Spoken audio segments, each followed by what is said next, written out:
Consider for a moment the quietest room you can find. Perhaps it is late at night, the city outside has finally softened its roar to a distant hum, and you are alone. The lights are low, the day's obligations are done. There is an external silence, a lack of sound that should feel peaceful. But in this quiet, another kind of noise begins to rise, a soundless storm within the landscape of the mind. The echo of a conversation from hours ago, replayed and analyzed. A sudden, sharp anxiety about a task for tomorrow. The mental list of failures and regrets playing on a loop. The phantom vibration of a phone that isn't even buzzing. You try to think your way to peace, to wrestle the thoughts into submission, but this only seems to create more struggle, more noise, tangling you further in the very net you are trying to escape.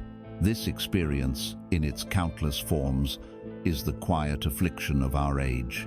We live in a world that has never been louder, not just in its streets and marketplaces, but in its constant demand for our attention. We are flooded with information, yet starved of wisdom. We are connected to thousands of people through screens, yet we can feel profoundly alone in that quiet room. In response to this feeling of being overwhelmed, this deep and nagging sense of dissatisfaction, we do what we have been taught to do. We search for answers outside of ourselves. We buy another book, listen to another podcast, subscribe to another service, hoping that the next piece of advice will be the one that finally silences the storm. But it rarely is.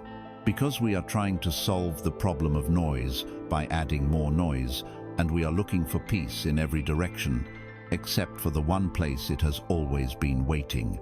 There is an ancient path, a form of wisdom that is less a religion and more a practical science of the mind. It does not offer more things to believe in or more complex ideas to grasp. Instead, it offers a radical invitation, an invitation into silence. Not an empty, dead silence, but a healing silence. A silence that is not an absence, but a presence. A deep, nourishing stillness that is already here, buried beneath the frantic activity of our thinking. This path suggests that peace is not something you achieve, or build, or earn. It is your natural state. It is what is revealed when you finally learn how to let the mud settle, to allow the turbulent waters of the mind to become clear all on their own. This is a journey into that stillness. It is an exploration of the profound, transformative power of a silence that can heal, a silence that speaks when all our words have failed. To begin this journey, we must first become intimately acquainted with the landscape we wish to explore, and that landscape is the human mind. Let us start not with a theory, but with a simple, direct observation. Just for a moment, cease the effort of listening intently, and instead turn your awareness inward. Notice what is happening there, in the space behind your eyes. Is it truly quiet, or is there a low hum of activity, a constant stream of inner commentary? Perhaps a fragment of a song appears from nowhere, followed by a sudden memory from childhood, which then triggers a worry about an email you forgot to send. You might find yourself planning your next meal, then judging yourself for not being focused, then rehearsing an argument you had yesterday, trying to find the perfect words you should have said. This ceaseless, often chaotic flow of inner talk, images and feelings is the very essence of what we will call the noise of the mind. Ancient Buddhist teachers, with their profound insight into human psychology, gave this phenomenon a wonderfully apt name. They called it the monkey mind. Imagine a restless monkey in a vast jungle, and the branches of the trees are thoughts, memories, and sensations. The monkey never stays still. It swings from one branch, the thought of your morning coffee, to another, a flash of anxiety about your finances. From there, it leaps to a memory of a past vacation, then swings to a judgment about the sound of your own breathing. It chatters and shrieks, driven by impulse, never resting, never content to simply be where it is. This is not a sign that there is something wrong with you. This is the baseline, untrained state of the human mind. It is a survival mechanism, honed by millennia of evolution to scan for threats, solve problems, and seek pleasure. But in our modern world, where physical threats are few and mental stimuli are infinite, this monkey mind often runs rampant, creating a jungle of internal chaos that leaves us feeling exhausted, scattered, and disconnected from reality. Our first, most natural instinct when we become aware of this inner chaos is to fight it. We tell the monkey to be quiet. We try to force our thoughts to stop. We believe that the goal of practices like meditation is to achieve a state of blankness, an empty mind. But here we encounter a profound paradox, one that is crucial to understand. The more you fight a thought, the stronger it becomes. The more you try to suppress the monkey, the more it resists and chatters. It is like trying to hold a cork underwater. It takes immense effort, a constant exertion of will, and the moment you relax your grip, the cork doesn't just surface, it erupts with even greater force. When you tell yourself, "I must not think about that embarrassing moment," that very command brings the moment into the center of your awareness, giving it power and significance. You are essentially pointing a spotlight at the very thing you wish to ignore. Fighting your thoughts is a battle you can never win, because the warrior and the enemy are one and the same. This struggle, this inner war, is itself the greatest source of the noise. It adds a layer of resistance, judgment, and frustration on top of the initial thought, creating a feedback loop of agitation. The path to silence, therefore, does not begin with a declaration of war. It begins with a truce. To understand this truce, we must first understand the monkey's favorite destinations, the two primary branches it swings between, time and time again. The first branch is the past. The monkey mind is an obsessive historian, but a poor one. It does not simply recall the past, it relives it, often through a distorted lens. It swings to the branch of regret, endlessly replaying a mistake, a hurtful word, a missed opportunity. It torments us with what-ifs and if-onlys. Or it swings to the branch of resentment, re-feeling the sting of an old wound, nursing a grievance against someone who may not even remember the event. It can also cling to pleasant memories, comparing the golden glow of the past to the grey reality of the present, breeding a subtle dissatisfaction. When the mind is lost in the past, we are living with ghosts. We are not here, in the vibrant, living reality of this moment. We are prisoners of a story that has already been written, unable to turn the page. The second, and perhaps even more frequented, branch is the future. If the past is the realm of regret, the future is the domain of anxiety. The monkey mind is a tireless planner, a master of speculation. It swings to the branch of worry, constructing elaborate, catastrophic scenarios about what might go wrong. It rehearses conversations that may never happen, prepares for disasters that will likely never occur. It creates checklists, sets expectations, and then generates anxiety about failing to meet them. This constant projection into a non-existent future drains our energy and robs us of the peace of the present. We live in a state of perpetual preparation, a dress rehearsal for a life that we are too busy planning to actually live. While the body is here, sitting in a chair, the mind is a week from now, a year from now, lost in a labyrinth of its own creation. Between these two branches, the past and the future, life itself is lost. The present moment, the only place where reality unfolds, where joy can be felt and peace can be found, becomes a brief, unnoticed gap between what was and what might be. There is a simple, ancient story that perfectly illustrates our predicament and its solution. A man, weary from a long journey, arrives at a large, beautiful lake. He is immensely thirsty and kneels down to drink, but as he looks at the water, he sees that it is completely murky. A herd of wild animals has just passed through, and their hooves have stirred up all the mud from the bottom. The water is brown and undrinkable. His first impulse is to fix it. He wades into the lake, trying to push the mud away with his hands. But this only makes the water cloudier. He tries to cup his hands and filter the water, but he only gets a mouthful of grit. Frustrated, he begins to thrash at the water, trying to force the mud to settle. But his every effort only creates more turbulence. Exhausted, he gives up and sits on the bank, watching the mess he has made. As he sits, an old man who had been watching from under a nearby tree walks over to him. The old man doesn't say a word. He simply sits down next to the younger man. They sit together in silence. At first, the young man is impatient, fidgeting, wanting to try again. But the old man's stillness is infectious. The young man's breathing slows, and he stops fighting the situation. He simply sits, and he watches the lake. And as he watches, without any effort on his part, a miracle begins to happen. The larger particles of mud slowly begin to drift downwards, then the smaller ones. The turbulence caused by his own struggle subsides. Minutes pass, and the water becomes clearer, and clearer still. After some time, the mud has settled completely on the bottom, and the water is so pristine and clear that he can see the pebbles on the lake bed. The lake had been pure all along. Its clarity was merely obscured by the disturbance. Our mind is this lake. The thoughts, the emotions, the memories, the plans, these are the mud. Our natural state, our true nature, is the clear, calm water.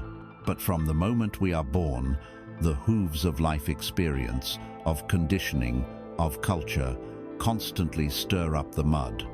And then we make it worse. We jump into the lake of our own mind, and we thrash about, trying to force the thoughts to go away, trying to push the sadness or the anger down, trying to become calm through sheer force of will. We believe we are the disturbance, that the mud is who we are. But this story offers a profound truth. You are not the mud, you are the lake. And the only way to restore the natural clarity of the water is to do the one thing that seems most counterintuitive: nothing. To simply sit and allow the mud to settle on its own. This is the great secret of the inner life. The noise of the mind is not an enemy to be vanquished. It is simply a temporary condition, like clouds passing in the sky. Beneath the noise, beneath the churning thoughts and turbulent emotions, there is a vast, silent, and unshakable stillness. This stillness is not something you need to create or find or import from somewhere else. It is the very ground of your being. It is always there, waiting patiently for the disturbance to cease. The purpose of our journey together is not to learn how to fight the monkey mind more effectively, but to learn how to befriend it. It is to learn how to sit patiently on the bank of our own mind, and with gentle, non-judgmental awareness, watch as the mud begins to settle. But if the answer is simply to sit and watch, a new question naturally arises. How exactly do we do that? How do we cultivate this quality of patient, still observation in a world that teaches us only to act and to strive? This brings us to our first and most fundamental tool, the very anchor that allows us to find stillness in the storm, the practice of mindfulness. Having recognized the ceaseless noise of the monkey mind and understood the futility of fighting it, we are left with a fundamental question. If we are not to wage war on our thoughts, what are we to do? The answer lies not in doing, but in a quality of being. The answer is mindfulness. This word has become common in our culture, often associated with stress reduction techniques or corporate wellness programs. But its roots are deep, and its meaning is profoundly simple and transformative. Mindfulness is not a complex technique you must master. It is not about emptying your mind or achieving a special state. In its essence, mindfulness is the gentle, courageous art of returning to reality. It is the practice of paying attention, on purpose, to the present moment, without judgment. Let us unpack those words. for within them lies the key to unlocking the silence that already exists within you. The first part, paying attention, on purpose, points to a gentle but firm intention. Our attention is the most valuable currency we have, and most of the time, we give it away unconsciously to the whims of the monkey mind, to the pull of the past or the future. Mindfulness is the conscious decision to reclaim that attention, to choose where we place the spotlight of our awareness, and the place we choose to put it is the present moment. Not the memory of yesterday's breakfast, not the plan for tonight's dinner, but the actual, tangible, living reality of right now. This is a radical act, because we are so conditioned to believe that happiness lies somewhere else. Mindfulness gently insists that life is only ever happening right here. But how do we anchor ourselves in this fleeting present moment, especially when the pull of the monkey mind is so strong? We need a tool, an anchor that is always available, always reliable, and always in the now. That anchor is your own breath. Your breath is the perfect object of mindfulness. You cannot breathe in the past, nor can you breathe in the future. Each breath is a fresh event happening in the absolute present.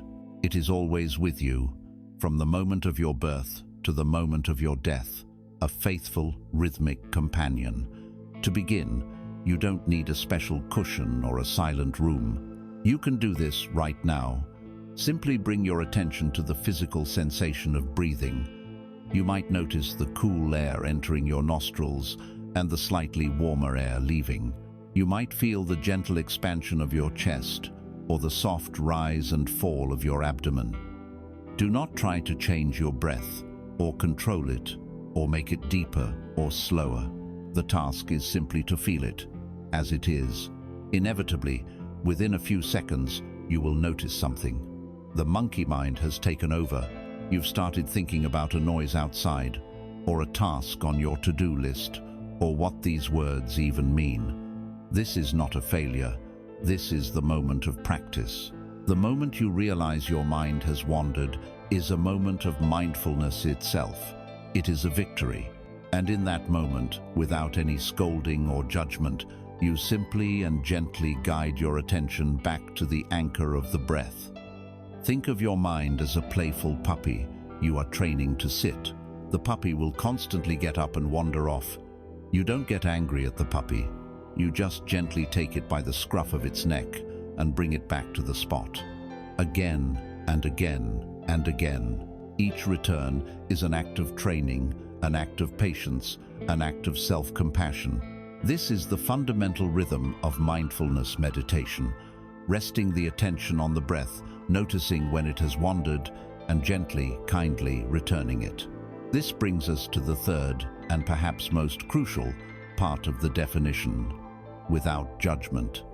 As you sit with your breath, you will not only notice thoughts, but also emotions and physical sensations. You might feel a tightness in your shoulders, a flicker of sadness, a wave of boredom or impatience. Our habitual reaction is to judge these experiences. Boredom is bad. I should be more focused. Sadness is unpleasant. I need to get rid of it. This pain in my back is a problem. Non-judgmental observation invites a completely different relationship. It invites us to view these inner events as if they were weather patterns passing through the vast, open sky of our awareness. You are not the clouds, you are the sky. When a dark cloud of anger appears, you don't have to become the storm. You can simply notice it. Ah, this is the feeling of anger. There is heat in my chest, a tightness in my jaw. By observing it with a curious and accepting attitude, you create a space between you and the emotion. In this space, the emotion loses its power to control you. It arises, it stays for a while, and, like all things, it passes. This is the beginning of freedom. This practice is not confined to sitting on a cushion with your eyes closed. In fact, its true power is realized when we bring this quality of attention into the fabric of our daily lives. The great Zen master Thich Nhat Hanh would often teach this with a simple piece of fruit, like a mandarin orange. Imagine holding that orange in the palm of your hand. Instead of mindlessly peeling and eating it while thinking of a dozen other things, you practice mindfulness. You look at it as if you have never seen an orange before.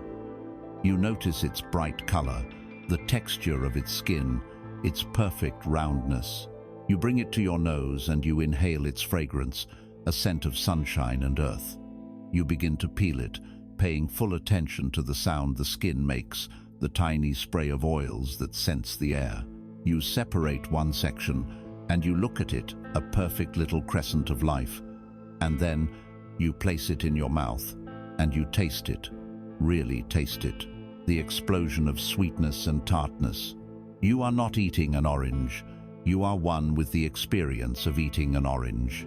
In those few moments, the past and future disappear. There is no worry, no planning, only the vibrant reality of the orange. You can do this with anything. You can wash the dishes with mindfulness, feeling the warmth of the water on your hands, seeing the shimmer of the soap bubbles. You can walk with mindfulness, feeling the solid ground beneath your feet with each step.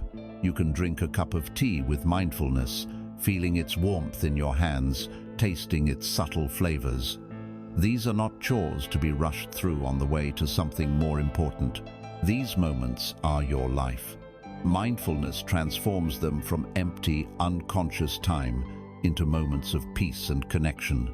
It allows you to find the silence not by escaping the world, but by entering it more fully.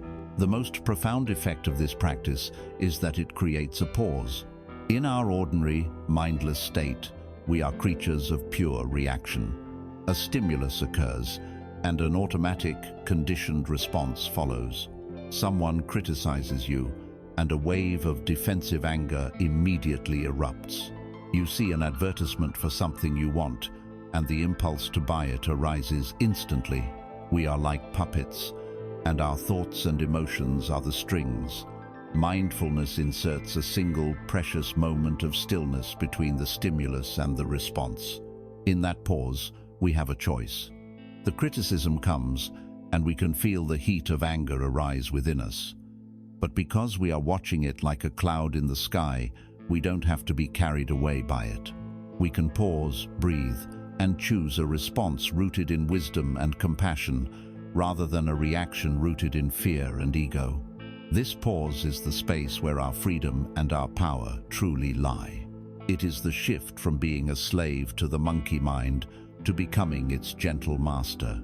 As we cultivate this skill, this ability to stay present and observe our inner world, we inevitably become aware of things we may have been avoiding. The anchor of the breath allows us to not only notice pleasant or neutral sensations, but also the uncomfortable ones. We begin to feel the subtle vibration of anxiety in our chest, the dull ache of loneliness, the deep dissatisfaction that the noise of our lives so often conceals. We become aware of our own suffering. For many, this can feel like a step backward. We came seeking peace, and instead we find pain. But this is not a failure. It is a sign of profound progress. You cannot heal a wound you do not know you have. Now that we have found a tool to see our own pain clearly without being swept away by it, we are ready for the next courageous step on this path. To learn not to run from this suffering, but to turn toward it, to listen to it, and to hold it with the silence of compassion. Through the practice of mindfulness, we open a door. We return to the present moment, anchoring ourselves in the simple reality of the breath. But as we become more present, as the light of our awareness grows brighter, we begin to see the contents of our inner world with much greater clarity. And what we see is not always peaceful. Alongside moments of calm, we encounter restlessness. Alongside joy, we find old sorrows. We begin to feel the persistent hum of anxiety, the sharp sting of loneliness, the dull ache of dissatisfaction. Our first instinct might be to think we are doing something wrong, that the practice is failing. We came seeking silence and peace, and instead we have found our own pain. But this is not a failure. It is the most crucial turning point in the entire journey. It is the moment we stop running and, for the first time, turn to face our own experience directly. The Buddha, in his first and most foundational teaching, laid out a path that begins at this very spot. This teaching is known as the Four Noble Truths, and it is structured not like a religious dogma, but like the diagnosis of a wise and compassionate physician. The physician first must name the illness, then identify its cause, then confirm that a cure is possible, and finally, prescribe the medicine. Many in the Western world, upon hearing the first noble truth, mistakenly conclude that Buddhism is a pessimistic or life-denying philosophy. The first noble truth is this: there is suffering in life. But this is not a gloomy declaration of doom. It is a courageous and realistic assessment of our shared human condition. It is the ultimate act of validation. It says that the discomfort you feel, the sense that something is not quite right, is not a personal failing. It is a fundamental part of the unenlightened experience. To name it is not to surrender to it, but to begin the process of healing it. The ancient Pali word the Buddha used is dukkha. Our English word suffering doesn't quite capture its full meaning. Dukkha has many layers. The first layer is the most obvious, the pain of the body and mind. It is the pain of sickness, the sorrow of losing a loved one, the frustration of not getting what you want, the fear of old age, and the inevitability of death. No one is exempt from this. This is the raw, undeniable pain of existence. But dukkha goes deeper. The second layer is the suffering of change.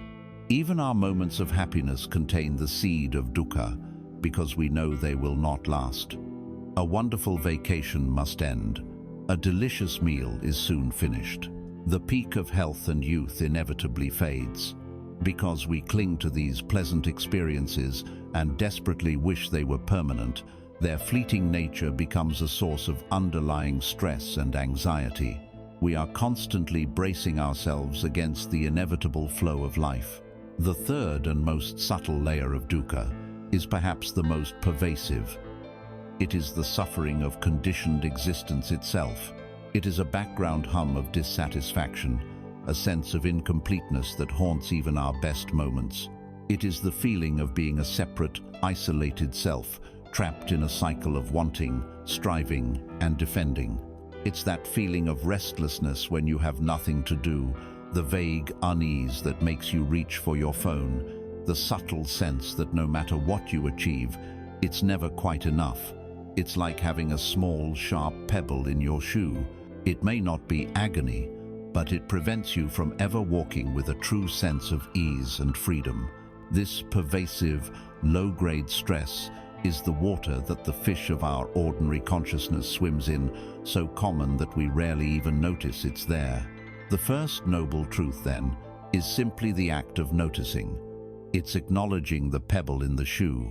To truly understand the nature of this suffering and how we can be free from it, there is no more powerful story than that of the second arrow.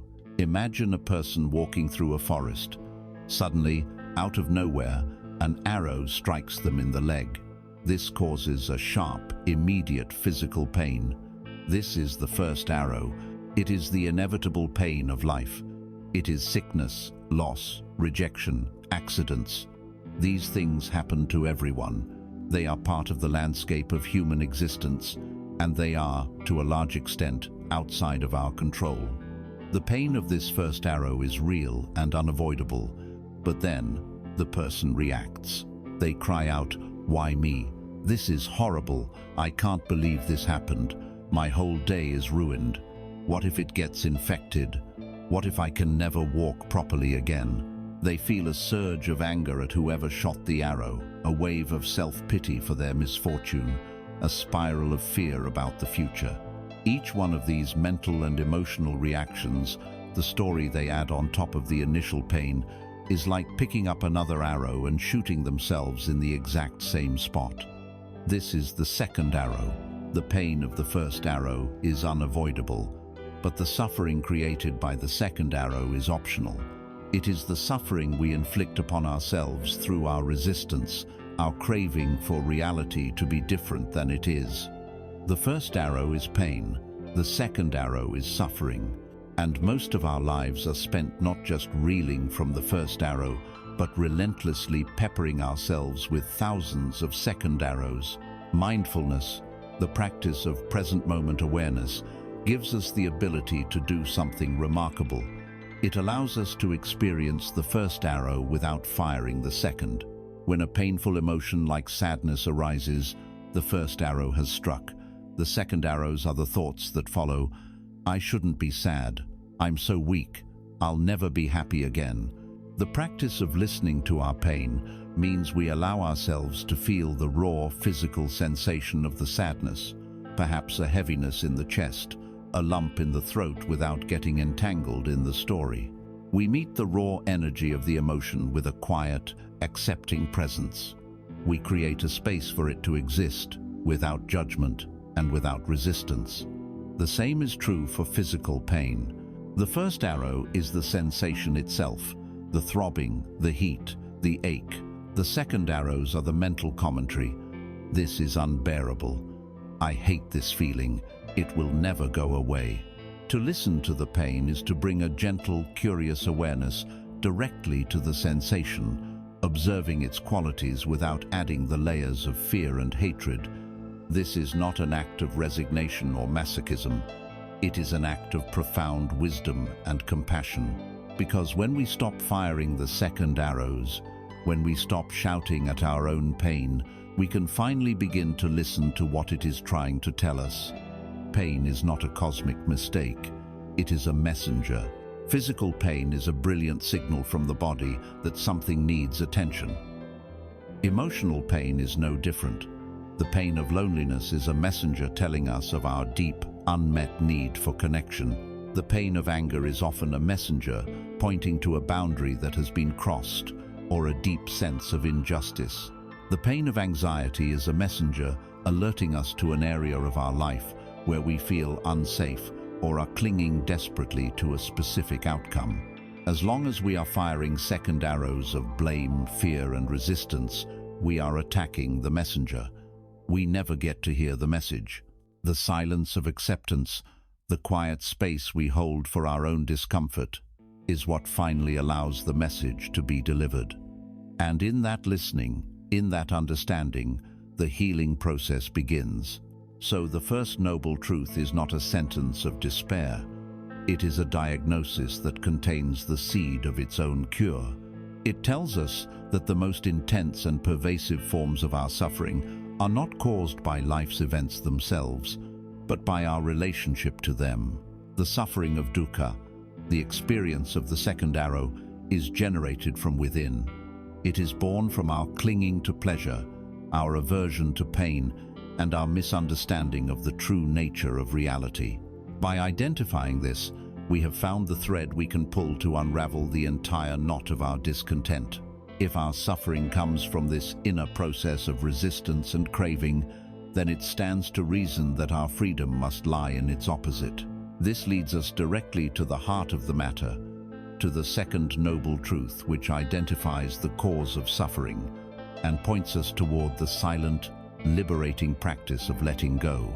Having listened to our pain, having courageously turned to face the reality of dukkha, we are now standing at the threshold of the second noble truth. The diagnosis has been made. Now, the wise physician points to the cause of the illness. If suffering, the experience of the second arrow, is the ailment, what is the virus that creates it? The Buddha identified this cause with a single powerful word, tanha. This Pali word is often translated as craving or desire, but its essence is more like a deep, driving thirst. It is the insatiable thirst of the ego for more, the relentless inner engine that whispers, "I need this to be happy," or "This must go away for me to be at peace." It is the fundamental friction between the way things are and the way we demand them to be. This thirst is the architect of the second arrow. This tanha manifests in three primary ways. First, There is the obvious thirst for sense pleasures, the craving for delicious food, for beautiful sights, for praise and recognition, for comfort and entertainment. We chase these experiences believing they will bring lasting happiness, but their satisfaction is always fleeting, leaving us thirsty for the next hit. Second, there is the thirst for existence, the craving to become something, to be successful, to be famous, to be loved, to be seen as a good person, to leave a mark on the world. This is the ego's desperate project of self-creation, a project that is inherently stressful because it is based on a future ideal rather than present reality. And third, perhaps most subtly, there is the thirst for non-existence, the craving to get rid of unpleasant experiences. It is the aversion to pain, the desperate wish for anxiety to disappear, the urge to numb ourselves from sadness, the deep-seated resistance to failure and criticism. Whether we are chasing pleasure or running from pain, the underlying mechanism is the same, a powerful, tight-fisted clinging. This clinging is the root of our suffering. The antidote, therefore, is its direct opposite, letting go. But here, we must be incredibly clear, for this concept is widely misunderstood, especially in a culture that values ambition and passion. Letting go is not indifference. It is not apathy. It is not about ceasing to care for others, or giving up on your goals, or living a passive, empty life. That would be a cold and sterile existence. The wisdom of letting go, or non-attachment, is far more subtle and beautiful. It is about changing your relationship with the people, experiences, and goals in your life. Imagine you are holding a small, beautiful bird in your hand. You can hold it in a clenched fist. You possess the bird. You control it, but you are also crushing it, and the bird is afraid. Or you can hold it in your open palm. The bird is still there. You can still feel its warmth, admire its beauty, and enjoy its presence completely. But the bird is free. It can fly away when it needs to, and you have not harmed it. Non-attachment is learning to live with an open hand rather than a clenched fist. You can still love deeply, work diligently, and feel passionately, but you release your desperate, white-knuckled grip on the outcome. So much of our mental noise comes from this need to control. We carry around in our minds a detailed blueprint of how life is supposed to unfold.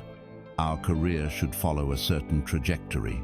Our partner should behave in a certain way. Our children should meet certain expectations. Our day should go according to our plan. This blueprint is our prison.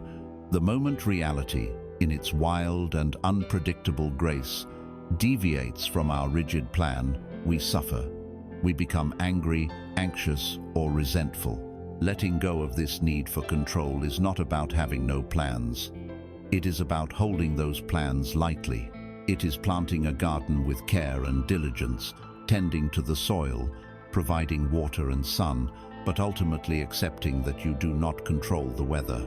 You do your part with love and attention, and you allow the universe to do its part, relinquishing your demand that the results match your exact vision. This is an act of profound trust and humility, and it brings with it an extraordinary sense of peace. Even deeper than letting go of outcomes is the practice of letting go of our own identity. We cling so tightly to the stories we tell about ourselves. These stories become our self-image, our ego. I am a successful lawyer. I am a devoted mother. I am an anxious person. I am a victim of my past. We cling to these labels, both good and bad, because they provide a sense of solid ground, a feeling of, I know who I am. But this solid ground is a cage. When someone criticizes our work, it doesn't just hurt our feelings. It attacks the identity of, I am a successful person. When we feel calm for a moment, it can be disconcerting if our core story is, I am an anxious person. Letting go, in this context, is the courageous act of seeing that you are not these stories. You are the vast, open awareness in which these stories appear. It is the silent, internal release of the need to be a fixed, definable thing. It is allowing yourself to be a process, a flow, a mystery, rather than a statue. There is a classic Zen story that perfectly illuminates this silent internal act of letting go. Two monks, one senior and one junior, were on a long pilgrimage. Their vows were strict, and one of the most serious was to have no physical contact with women. After walking for many hours, they came to a wide, fast-flowing river. On the bank stood a young woman, dressed in fine clothes, who was clearly distressed. She needed to get to the other side for her wedding, but she was terrified of the strong current and was afraid to cross alone. The junior monk, rigid in his piety, looked away, muttering about their vows. He knew the rules forbade him from helping. The senior monk, however, simply looked at the woman, saw her fear, and without a word, walked over to her. He hoisted her onto his back, waded steadily through the powerful river, and gently set her down on the opposite bank. The woman, overjoyed, thanked him profusely and hurried on her way. The senior monk turned and continued his journey. The junior monk, speechless with indignation, rushed to catch up. For the next several hours, he walked behind his master in fuming silence. His mind was a storm of judgment. He broke our most sacred vow. What a disgrace! How could he be so reckless? I must report him when we get back to the monastery. He replayed the scene over and over, his anger and resentment growing with every step. He was carrying the woman, the river, and the transgression heavily in his mind. Finally, as the sun began to set, he could bear it no longer. He ran up to the senior monk and burst out, "How could you do that? You know we are forbidden to touch a woman. You broke your vows. You jeopardized your spiritual life." The old monk stopped, turned to face the agitated young man, and a look of gentle compassion came into his eyes. He replied softly, "Brother, I set that woman down by the river hours ago. Why are you still carrying her?" This story reveals a profound truth about our own minds. We are all the junior monk. We carry things for miles and years that should have been set down at the riverbank. We carry the hurtful comment from a decade ago. We carry the failure from last year. We carry the anxiety about tomorrow's meeting. The events themselves are over. They exist only as ghosts in our memory. Yet we give them life, we make them heavy, by choosing to pick them up again and again in our minds. Letting go is the simple, silent, and powerful act of putting the woman down. It is an internal decision. It requires no grand announcement. It is the quiet recognition that the event is in the past, and the only thing causing suffering now is your own thinking about it. It is the release of a burden you were never required to carry. This act of letting go, of unclenching the fist, can feel difficult, even frightening. Our clinging feels like a survival strategy. We believe our tight grip on control, on our identity, on our desires, is what keeps us safe. To truly and willingly open our hand, we need to see with absolute clarity that the things we are trying to grasp are not solid things at all. We need to understand their fundamental nature. To let go of an object, you must first see that you are holding it. To let go of a thought, you must see it as just a thought. And to let go of life's experiences, you must understand their fluid, fleeting, and dreamlike quality.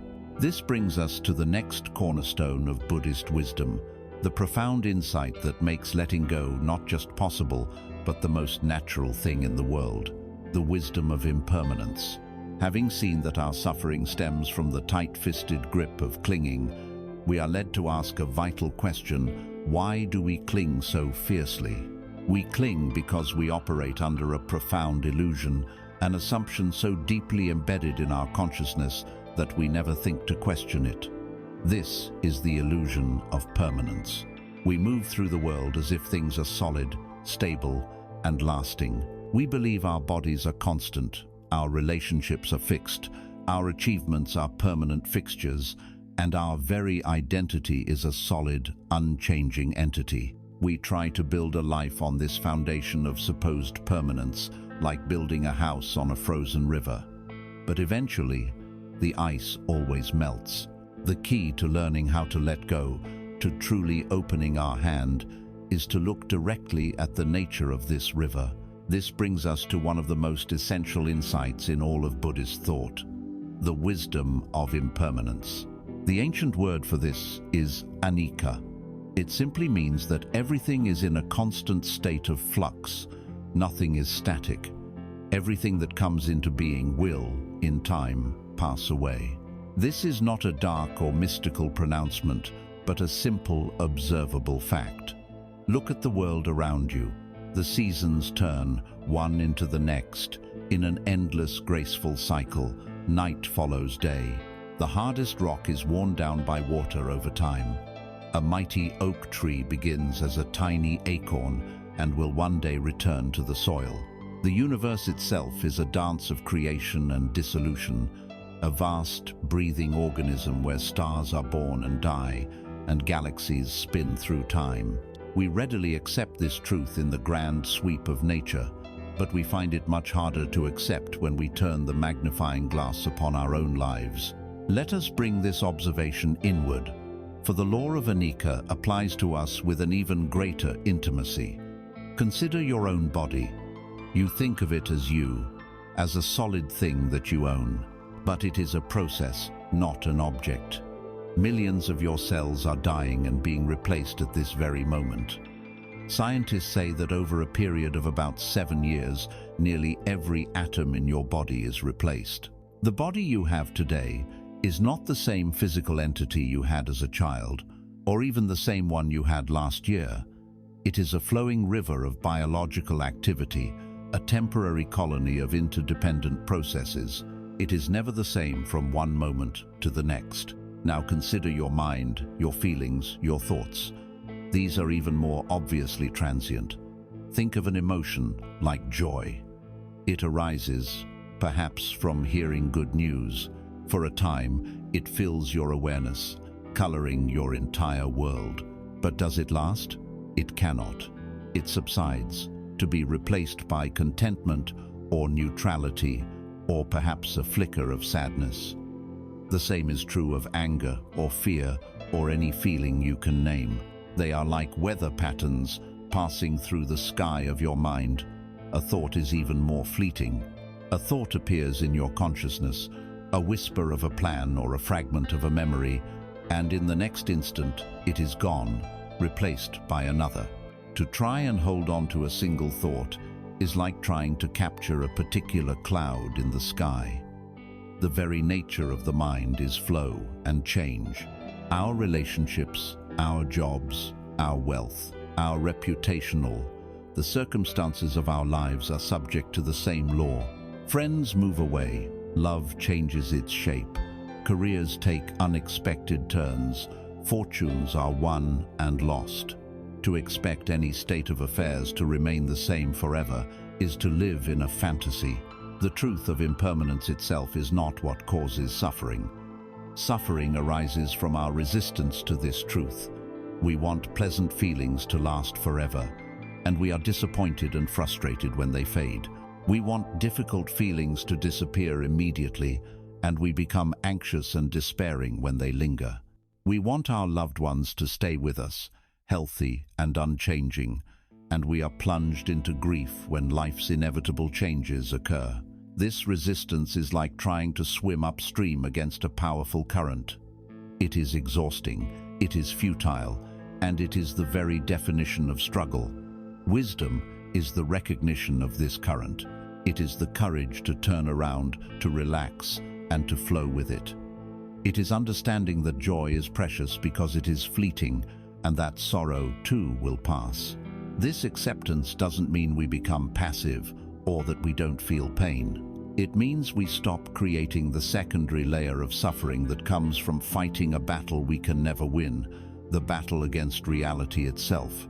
There is a timeless Taoist story that perfectly illustrates this wisdom of non-judgment in the face of change.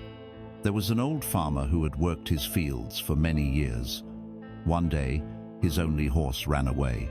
Upon hearing the news, his neighbors came to console him. "Such bad luck," they said sympathetically. The farmer replied, "Good luck? Bad luck? Who knows?" A week later, his horse returned, and it brought with it 7 wild horses. "Oh, what wonderful luck!" his neighbors exclaimed. The farmer simply said, "Good luck? Bad luck? Who knows?" The next day, his son was trying to tame one of the wild horses when he was thrown off and broke his leg. The neighbors came again. "Oh, what terrible misfortune," they said. The farmer replied once more, "Good luck?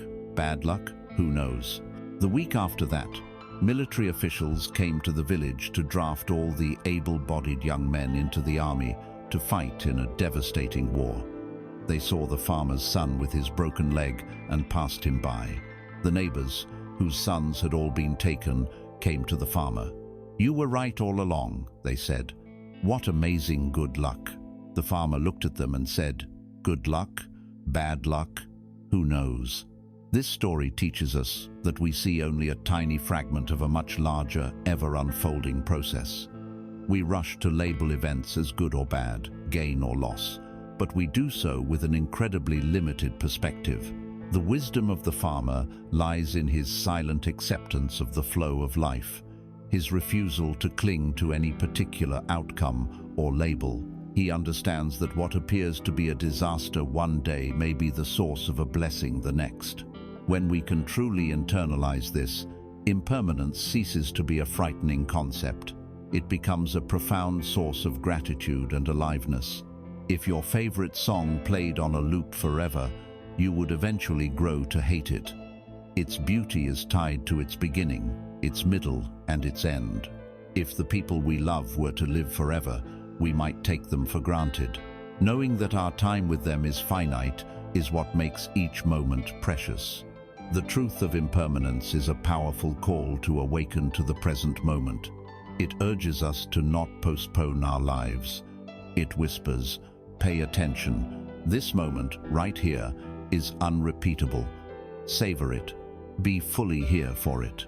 It dissolves regret about the past, which is gone forever, and it lessens anxiety about the future, which is an unknowable illusion. It brings us home to the only reality we ever have, the vibrant, dynamic, ever-changing now. It is in the quiet space of mindfulness, in the silence of observing our own inner world, that we can experience this truth directly. We don't have to just believe it as a philosophy. We can witness it. We can watch a thought arise from nothingness, linger for a second, and dissolve back into nothingness. We can feel the physical sensation of an itch begin, grow in intensity, and then fade away, all on its own. The silence of our practice becomes a laboratory where we can see the law of anicca at work in every corner of our being. We learn to find our stability not by clinging to the changing contents of our experience, but by resting in the silent, unchanging awareness that witnesses the change. And as we rest in this awareness, watching the ceaseless parade of thoughts, feelings, and sensations rise and fall, a radical and profound question begins to emerge. If everything I identify with is changing, where is the I that I'm so trying to protect? If my body is a constant flow, if my thoughts are fleeting clouds, and my emotions are temporary weather, then what is the solid, permanent, unchanging self at the center of it all? The deep, experiential understanding of impermanence inevitably leads us to question our most cherished assumption, the existence of a separate, solid self. This question shatters the very foundation of our ordinary reality and guides us toward the most liberating and perhaps most challenging insight of all, the wisdom of no self. Having journeyed into the wisdom of impermanence, seeing how everything we experience is in a constant state of flow, we arrive at the most profound and challenging question on this path. If our body is a river of changing cells, if our feelings are fleeting weather patterns, if our thoughts are transient clouds, And if all our life circumstances are in constant flux, then where is the permanent, unchanging I at the center of it all? Who is the one who is experiencing all of this? This inquiry takes us beyond understanding our suffering and into the very nature of our identity. It leads us to the third great hallmark of existence in Buddhist thought, the liberating wisdom of no self, or anatta. Let us be very clear from the outset. The teaching of no self does not mean that you do not exist. You are clearly here, reading these words, breathing, thinking, feeling. The teaching is far more subtle and liberating. It suggests that you do not exist as a separate, solid, independent and permanent entity. The self we cherish and defend so fiercely is not a static thing, but a dynamic process. A useful metaphor is that of a wave on the ocean. A wave certainly exists. It has a distinct form, a beginning, a peak, and an end. But what is it made of? It is made of water. It is an expression of the ocean, inseparable from it. The wave is a temporary form that the ocean takes. The wisdom of no self is the shift in identification from seeing yourself as the lonely, fragile wave to realizing that your true nature is the vast, deep, and interconnected ocean itself. To understand this directly, we can perform a simple investigation, much like the Buddha himself suggested. We can look for this self that we believe in so strongly. What we call a person can be broken down into 5 fundamental aspects, known in Buddhism as the 5 aggregates or skandhas. Let's look at each one and see if we can find a permanent me hiding there. First, there is form, our physical body. Is this body the real you? As we have seen, the body is a process of constant change. It ages, it gets sick, it is dependent on food, air, and water. It is not the same from one day to the next. To locate a permanent self in this ever-decaying collection of flesh and bone is impossible. So, the self is not the body. Second, there are feelings, pleasant, unpleasant, and neutral. Are you your feelings? When joy arises, you say, I am happy. When sadness arises, you say, I am sad. But the joy fades, and the sadness passes. If you were your feelings, you would cease to exist when the feeling disappeared. Feelings are just visitors, temporary guests in the house of your awareness. They are not the owner of the house. So, the self is not our feelings. Third, there is perception, the faculty that recognizes and labels things. That is a tree. This is an insult. This is a beautiful sound. This process of labeling is conditioned by our past, our culture, our language. It is not a pure reflection of reality. Is this conditioned, labeling process the real you? Fourth, there are mental formations. This is the most active and noisy category. It includes our thoughts, our opinions, our biases, our habits, our intentions, our judgments, and all the chatter of the monkey mind.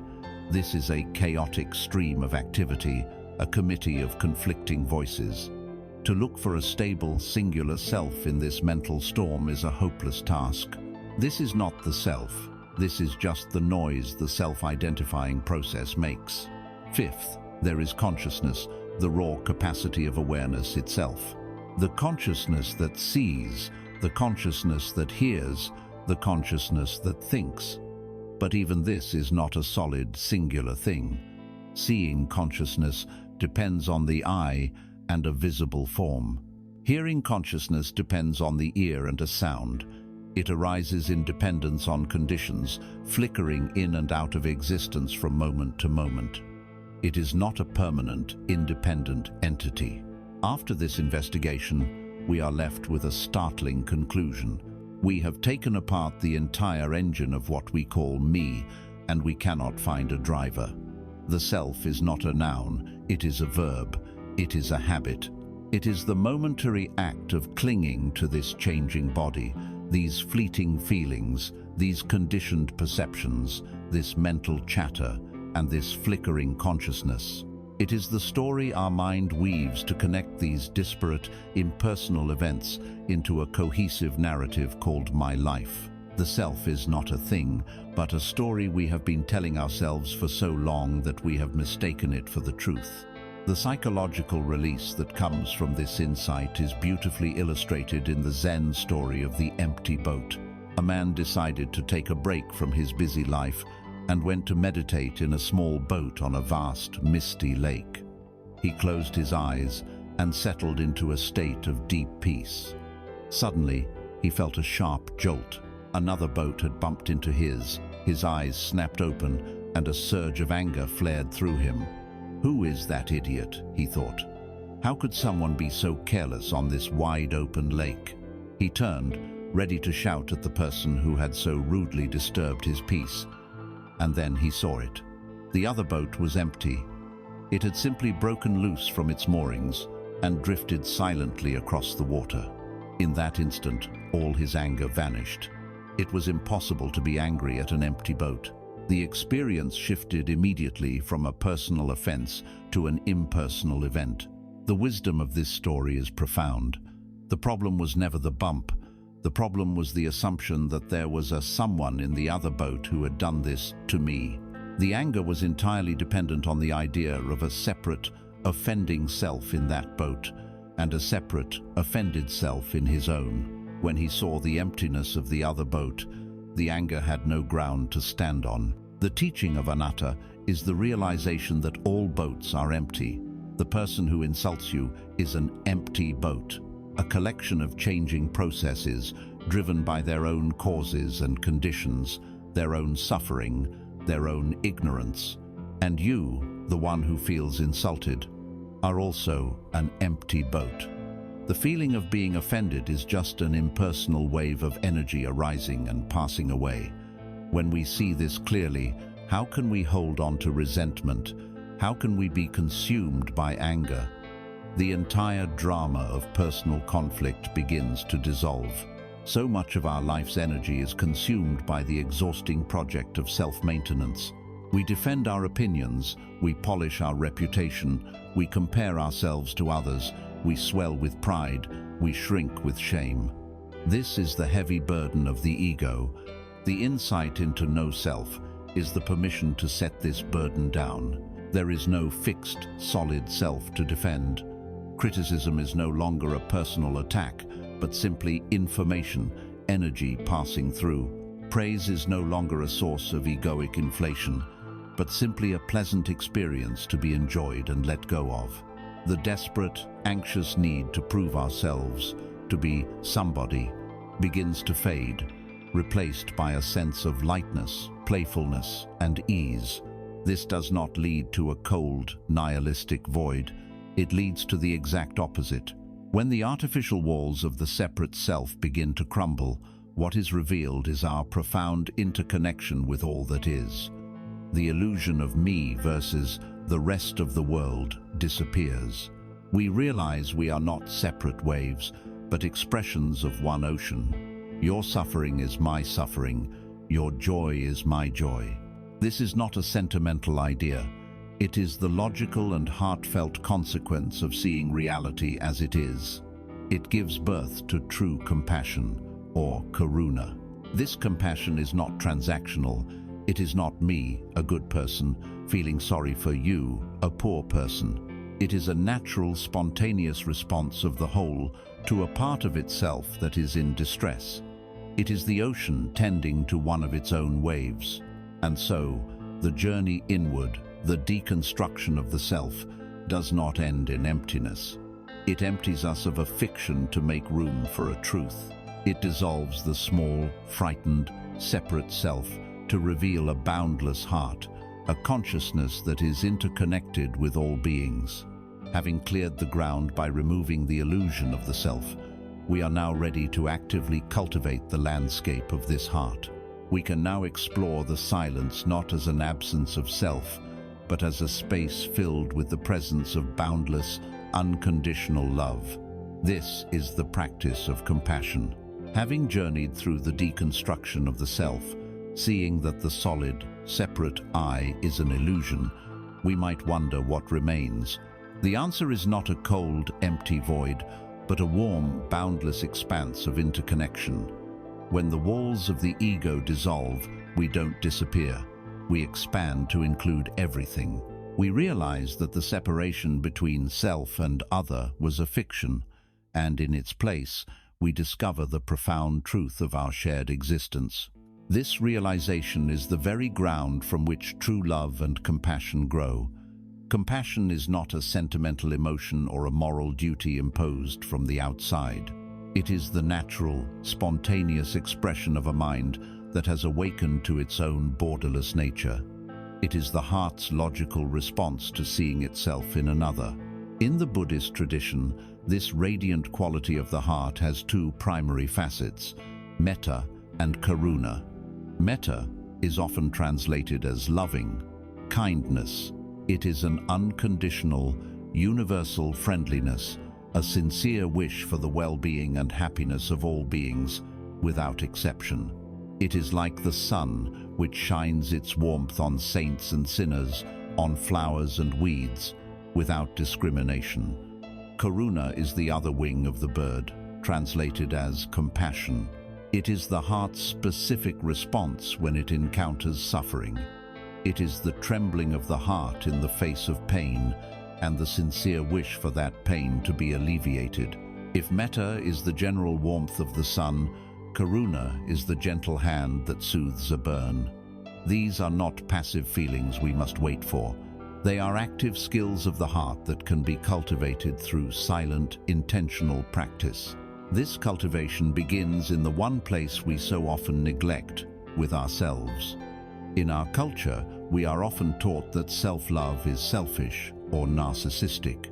We are masters of self-criticism, holding ourselves to impossible standards and speaking to ourselves with a harshness we would never use on a friend. But you cannot pour from an empty cup. Trying to generate love and compassion for others when your own heart is a desert of self-judgment leads only to burnout, resentment, and a hollow imitation of care. True compassion must begin at home, with the person you spend every moment of your life with, yourself. This is not about inflating the ego. It is the simple, courageous act of offering yourself the same kindness you would offer a struggling friend. It is forgiving yourself for not being perfect. It is the silent acknowledgement of your own goodness, your own efforts, and your own pain. It is the foundation upon which all other love is built. The most direct way to cultivate this quality is through the practice of metta, or loving kindness meditation. It is a simple yet profound method for softening the heart and dissolving the barriers of separation. It begins in silence. You sit quietly, and you begin with yourself. You gently repeat a few phrases, directing them inward, feeling the intention behind them. Traditional phrases are, "May I be safe, may I be healthy, may I be happy, may I live with ease." You are not forcing a feeling, but planting a seed. You offer these wishes to yourself, patiently, kindly. Once you have established a sense of gentle friendliness toward yourself, you expand the circle. You bring to mind a person who is very easy to love, a dear friend, a mentor, or a family member. You hold their image in your mind, and you extend the same wishes to them. May you be safe, may you be healthy, may you be happy, may you live with ease. Feel your heart extending its warmth to this beloved person. Next, the practice challenges us to stretch. You bring to mind a neutral person, someone you see but have no strong feelings about: the clerk at the grocery store, the mail carrier. You see their humanity, their own quiet wish to be happy, and you offer them the same phrases. May you be safe, may you be happy. This begins to break down the walls of indifference. Then comes the most transformative step. You gently bring to mind someone with whom you have difficulty. It doesn't have to be your worst enemy, just someone who causes you friction or pain. And as best you can, you try to offer them the same wishes of loving kindness. This can feel impossible at first, but it is crucial to understand that this act is not for them, it is for you. It is not about condoning their harmful actions. It is about freeing your own heart from the prison of hatred. Resentment is a poison you drink, hoping the other person will die. This practice is the antidote. It is the silent, courageous act of choosing freedom over being right.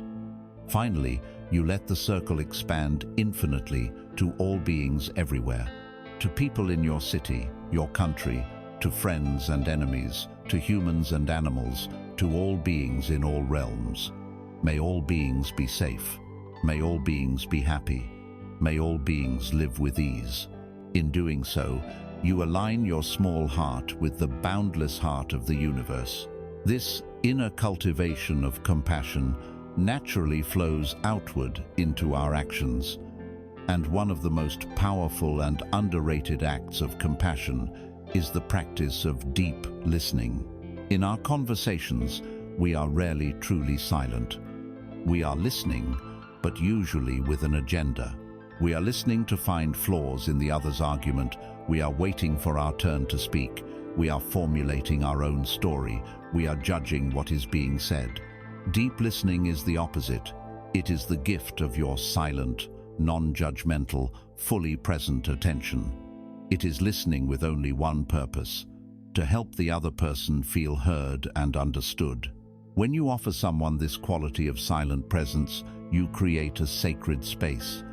In this space, they feel safe enough to explore their own thoughts and feelings without fear of interruption or judgment. In this silence, they can hear themselves, often for the first time. To be truly heard is a profound form of healing, and it is a gift of love that requires nothing from you but your stillness. The power of this compassionate silence is perfectly embodied in a story about the Buddha. One day, a man who was very angry with the Buddha's teachings came to confront him. He stood before the Buddha and unleashed a torrent of the most vile insults and accusations. The Buddha did not flinch. He did not argue or offer a defense. He simply sat, perfectly still, his presence radiating a calm and open attention. He listened. He received the full force of the man's rage without any resistance, like a vast open space receiving a storm. Finally, the man ran out of words. He was exhausted, panting, and confused by the lack of reaction. After a long moment of silence, the Buddha spoke, his voice gentle and calm. "My friend," he said, "let me ask you a question. If you prepare a beautiful gift for someone, and you offer it to them, but they do not accept it, to whom does that gift then belong?" The man, taken aback by the strange question, thought for a moment and replied, "Well, it would belong to me, of course." The Buddha smiled with deep compassion. "Yes," he said, "exactly. And so it is with your anger and your insults. You have offered them to me today as a gift, but I decline to accept them." The story says the man was so struck by this response that he became a devoted follower.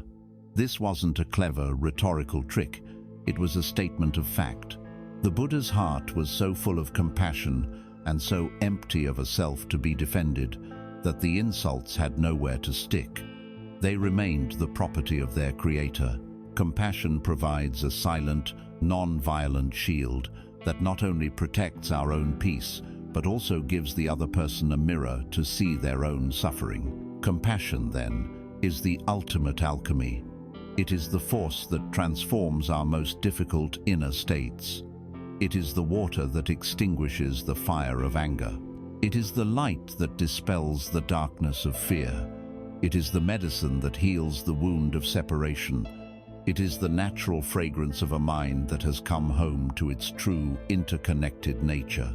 Having discovered this powerful tool, this capacity of the heart to hold experience with unconditional friendliness, we are now equipped to turn toward our own inner storms. We can now learn to apply this compassionate presence to one of the most powerful and challenging energies we face, the fiery energy of anger. Having discovered the boundless, compassionate heart that is our true nature, we are now equipped with the most powerful tool for inner transformation. This loving kindness is not merely for pleasant moments or for our interactions with others. Its true test and its greatest power lies in how we meet our own inner demons. And there are few inner demons more powerful, more seductive, and more potentially destructive than the fiery energy of anger. In our society, we are given two options for dealing with anger: suppress it, pushing it down until we get sick or it explodes unexpectedly, or express it, venting our rage in a way that harms others and deepens the grooves of our own reactivity. The path of wisdom offers a third way, a middle path. It teaches us not to fight our anger, nor to let it run wild, but to hold it, to listen to it, and to transform it with the silence of compassionate attention. The first step is to reframe our understanding of what anger is. Anger is rarely the primary emotion. More often, it is a mask, a fierce guard dog that our psyche sends out when a more vulnerable part of us feels threatened. Beneath the surface of anger, you will almost always find its softer, more vulnerable cousins: hurt, fear, a feeling of deep injustice, or a sense of powerlessness. Anger rushes in because it feels powerful. It creates a surge of energy that temporarily numbs the sting of being hurt or the terror of being afraid. But it is a false strength, a borrowed power that ultimately burns us and those around us. To work with anger skillfully, we must have the courage to look past the barking guard dog and see the frightened child hiding behind it. The great Zen master Thich Nhat Hanh offers the most beautiful and effective metaphor for this work. He teaches us to treat our anger like a crying baby. When a baby cries in the middle of the night, what is the wise response? Do we ignore it and hope it goes away? Do we lock it in another room? Do we shout at it to be quiet? Of course not. A good parent hears the cry, stops what they are doing, and goes to the baby. This is the first step: acknowledgement. The moment you feel the heat of anger rising, you must learn to stop. Stop the conversation, stop typing the email, stop the inner monologue of blame. You simply turn inward and say, "Hello, my little anger. I know you are there. I will take care of you." The second step is to pick the baby up and hold it with tenderness. This is the practice of acceptance. You embrace your anger. This sounds radical because we are so used to seeing anger as an enemy, but you are not saying, "It's great that I'm angry." You are simply accepting the fact that anger is present in you at this moment. You hold the raw energy of it in your awareness without judgment. You bring the compassion you have cultivated directly to this difficult energy. You are holding your own suffering with love. The third, and most crucial, step is to look deeply at the baby to understand why it is crying. A baby cries for a reason. Is it hungry? Is its diaper wet? Is it cold? Is a pin pricking it somewhere? Similarly, our anger is crying out for a reason. Once we are holding our anger with non-judgmental acceptance, we can begin to listen to it.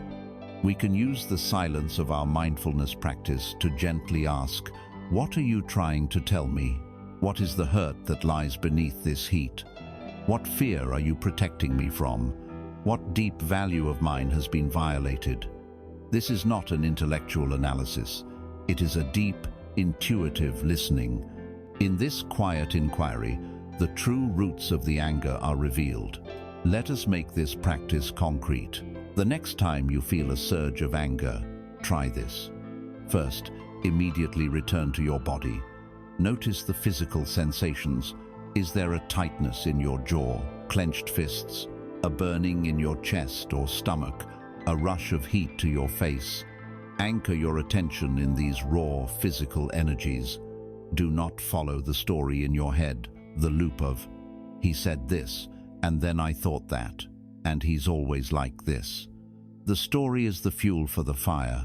The physical sensations are just energy. Stay with the energy.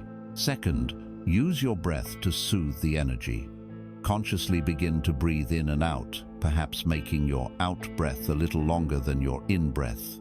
As you breathe in, you can say silently, breathing in, I know that anger is here. As you breathe out, you can say, breathing out, I am soothing this energy within me. Your mindful breath is like cool water on a burn. It calms your nervous system, slows your heart rate, and creates a small space between you and the raw force of the emotion. It gives you a moment to remember that you are not your anger. You are the one who is aware of the anger. You are the parent holding the baby. Third, once the initial intensity has subsided, you can begin the compassionate inquiry. Look deeply into the anger. Perhaps someone's comment made you angry. What was the underlying hurt? Did it touch on an old insecurity, a feeling of not being respected or valued? You will almost always find that the anger is a reaction to a perceived attack on your sense of self, your ego. He ignored me. She didn't appreciate my efforts. The anger is the ego's defense system. By seeing this, you begin to depersonalize the experience. You see the mechanics of suffering in action. You can then offer compassion to that wounded part of yourself. You can silently tell that inner child, I see that you are hurt. I am here for you. It's okay to feel this way. This entire process is an act of transformation. It takes the raw, destructive energy of anger and, through the alchemy of mindfulness and compassion, transforms it into self-understanding and wisdom. It is crucial to understand that this is not about becoming passive or allowing yourself to be treated poorly. The goal is not to eliminate anger, but to transform unwise reaction into wise action. When you act from a place of blind rage, you almost always create more suffering. You say things you regret, you break trust, you escalate conflict. But when you have held your anger, listened to its message, and soothed its fire, you can then act from a place of clarity and strength. Perhaps you do need to set a firm boundary with someone. Perhaps you need to speak up against an injustice. But now, your words will be clear and calm, not hot and reactive. Your actions will be constructive, aimed at resolving the situation, not just venting your own pain. You will be acting from the wisdom of the parent, not the blind cry of the baby. The energy of anger, when not understood, is a wildfire that burns down the forest. But that same energy, when harnessed with wisdom and compassion, can become the fuel that powers our practice and illuminates our lives. It shows us exactly where we are still clinging, where our ego is still tender, where our hearts are still closed. It is a fierce but faithful teacher, constantly pointing us toward the places within ourselves that are most in need of our love and attention. Just as we can learn to embrace this fiery, outward-moving energy, we can apply the very same principles of mindful presence and compassion to its close cousin, an energy that often freezes us and implodes inward, creating a prison of worry and what-ifs. We can now turn to face the pervasive guest of our modern age and learn how to find stillness in the turbulent waters of anxiety. Having discovered the boundless, compassionate heart that is our true nature, we are now equipped with the most powerful tool for inner transformation. This loving kindness is not merely for pleasant moments or for our interactions with others. Its true test and its greatest power lies in how we meet our own inner demons. And there are few inner demons more powerful, more seductive, and more potentially destructive than the fiery energy of anger. In our society, we are given two options for dealing with anger. Suppress it, pushing it down until we get sick, or it explodes unexpectedly. Or express it, venting our rage in a way that harms others and deepens the grooves of our own reactivity. The path of wisdom offers a third way, a middle path. It teaches us not to fight our anger, nor to let it run wild, but to hold it, to listen to it, and to transform it with the silence of compassionate attention. The first step is to reframe our understanding of what anger is. Anger is rarely the primary emotion. More often, it is a mask, a fierce guard dog that our psyche sends out when a more vulnerable part of us feels threatened. Beneath the surface of anger, you will almost always find its softer, more vulnerable cousins: hurt, fear, a feeling of deep injustice, or a sense of powerlessness. Anger rushes in because it feels powerful. It creates a surge of energy that temporarily numbs the sting of being hurt or the terror of being afraid. But it is a false strength, a borrowed power that ultimately burns us and those around us. To work with anger skillfully, we must have the courage to look past the barking guard dog and see the frightened child hiding behind it. The great Zen master Thich Nhat Hanh offers the most beautiful and effective metaphor for this work. He teaches us to treat our anger like a crying baby. When a baby cries in the middle of the night, what is the wise response? Do we ignore it and hope it goes away? Do we lock it in another room? Do we shout at it to be quiet? Of course not. A good parent hears the cry, stops what they are doing, and goes to the baby. This is the first step: acknowledgement.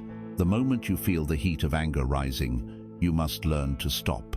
Stop the conversation, stop typing the email, stop the inner monologue of blame. You simply turn inward and say, "Hello, my little anger. I know you are there. I will take care of you." The second step is to pick the baby up and hold it with tenderness. This is the practice of acceptance. You embrace your anger. This sounds radical because we are so used to seeing anger as an enemy, but you are not saying, "It's great that I'm angry." You are simply accepting the fact that anger is present in you at this moment. You hold the raw energy of it in your awareness without judgment.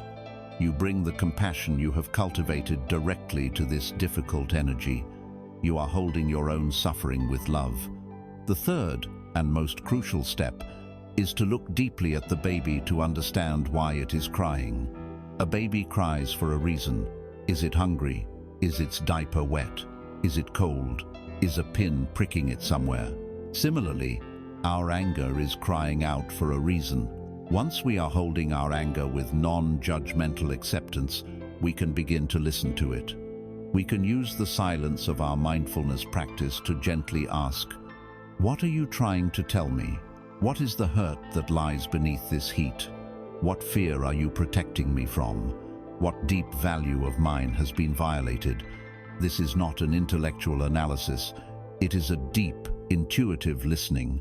In this quiet inquiry, the true roots of the anger are revealed. Let us make this practice concrete. The next time you feel a surge of anger, try this. First, immediately return to your body. Notice the physical sensations. Is there a tightness in your jaw, clenched fists, a burning in your chest or stomach, a rush of heat to your face? Anchor your attention in these raw physical energies.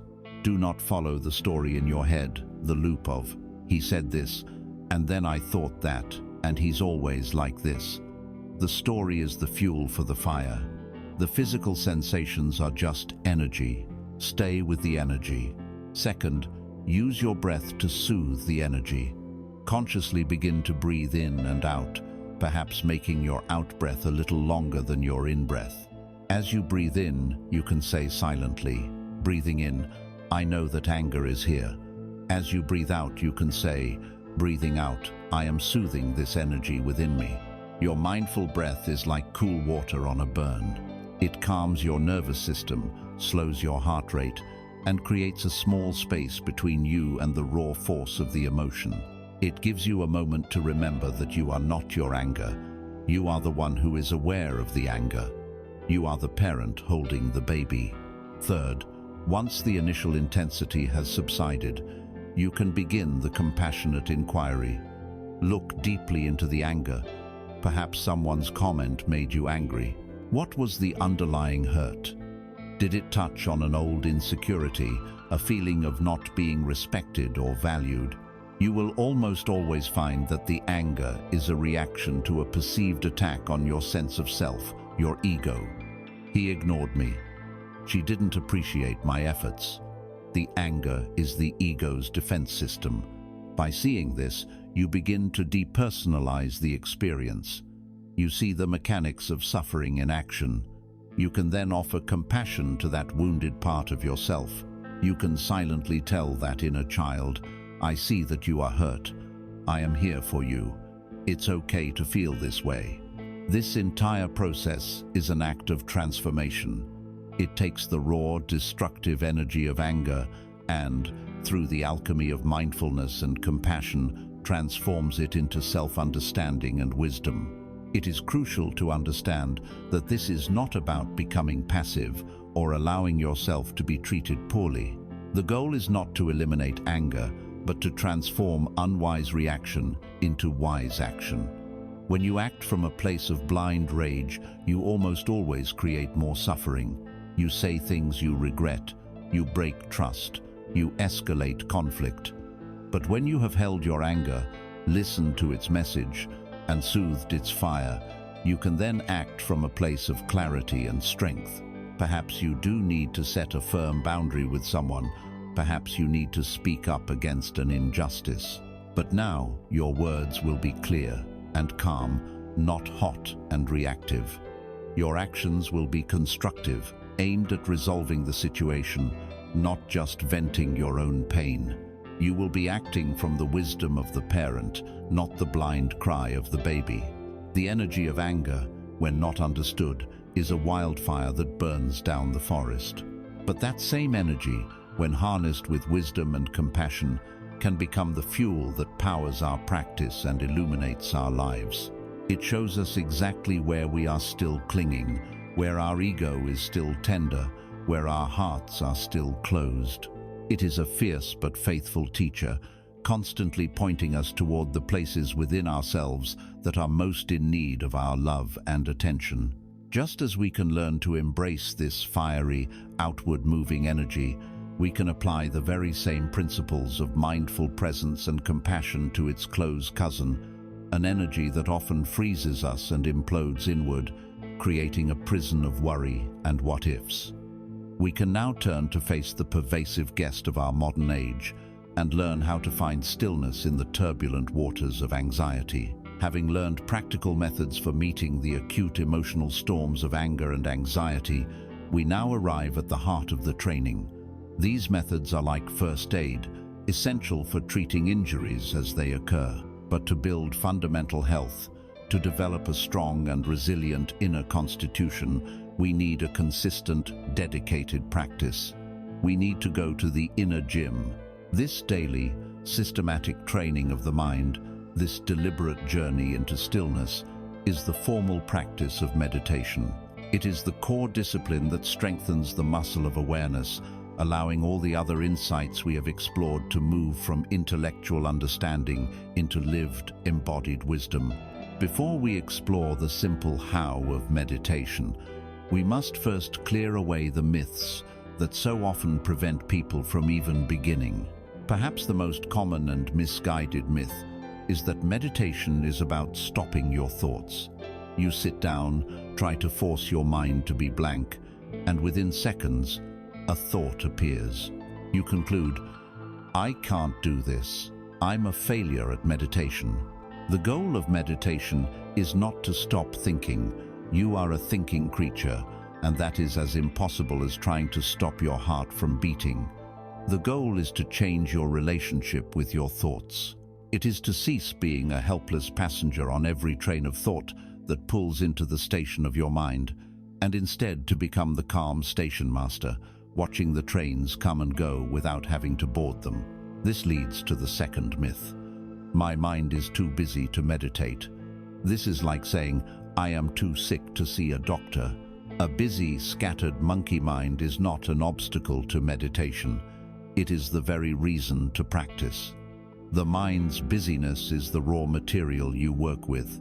The practice is not defined by how long you can remain focused, but by the gentle, persistent act of returning from distraction.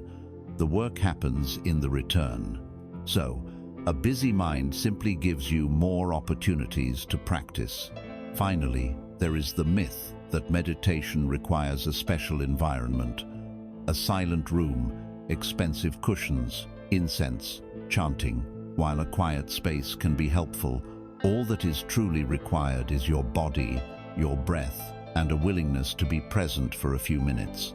You can meditate on a park bench, on a bus, or in a chair in your office. The true temple for this practice is not a building, but your own inner world. So, how do we begin? The practice itself is profoundly simple. First, find your seat. This can be a straight-back chair with your feet flat on the floor, or you can sit cross-legged on a cushion on the floor. The key is to create a posture that is both stable and relaxed. Your spine should be upright but not stiff, embodying a sense of dignity. Your hands can rest comfortably in your lap. Let your shoulders relax and drop away from your ears. You can choose to gently close your eyes or keep them slightly open with your gaze resting softly on the floor a few feet in front of you. Once you are settled, bring your attention to your anchor. As we have learned, the most reliable anchor to the present moment is the breath. Choose one spot in your body where you feel the sensation of breathing most clearly. This might be the coolness of the air at the tip of your nostrils, the rising and falling of your chest, or the gentle expansion and contraction of your abdomen. Rest your attention on this spot. Don't try to control the breath, just feel it. Feel the raw physical sensation of one in-breath and one out-breath. This is your home base. Now, for the inevitable part, sooner or later, your mind will wander. This is not a mistake.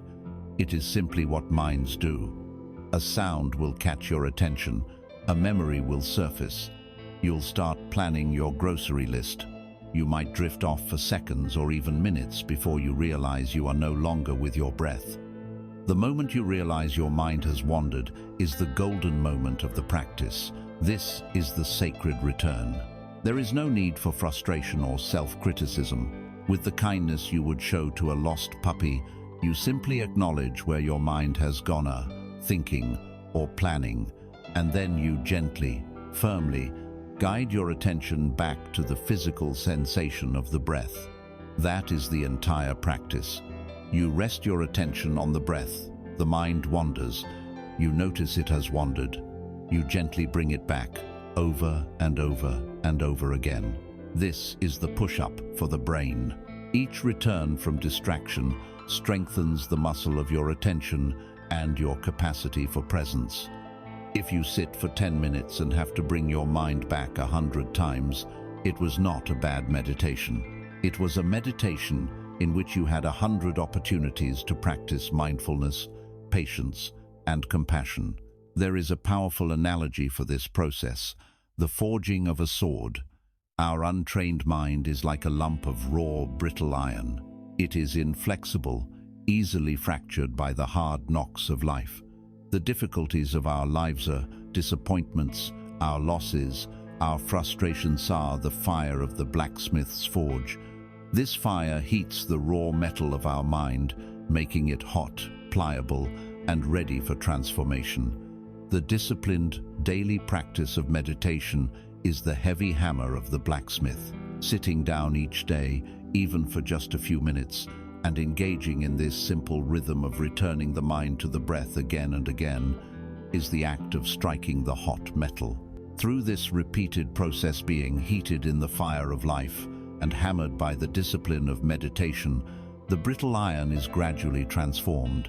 It becomes a sword of exquisite quality, both incredibly strong and incredibly flexible.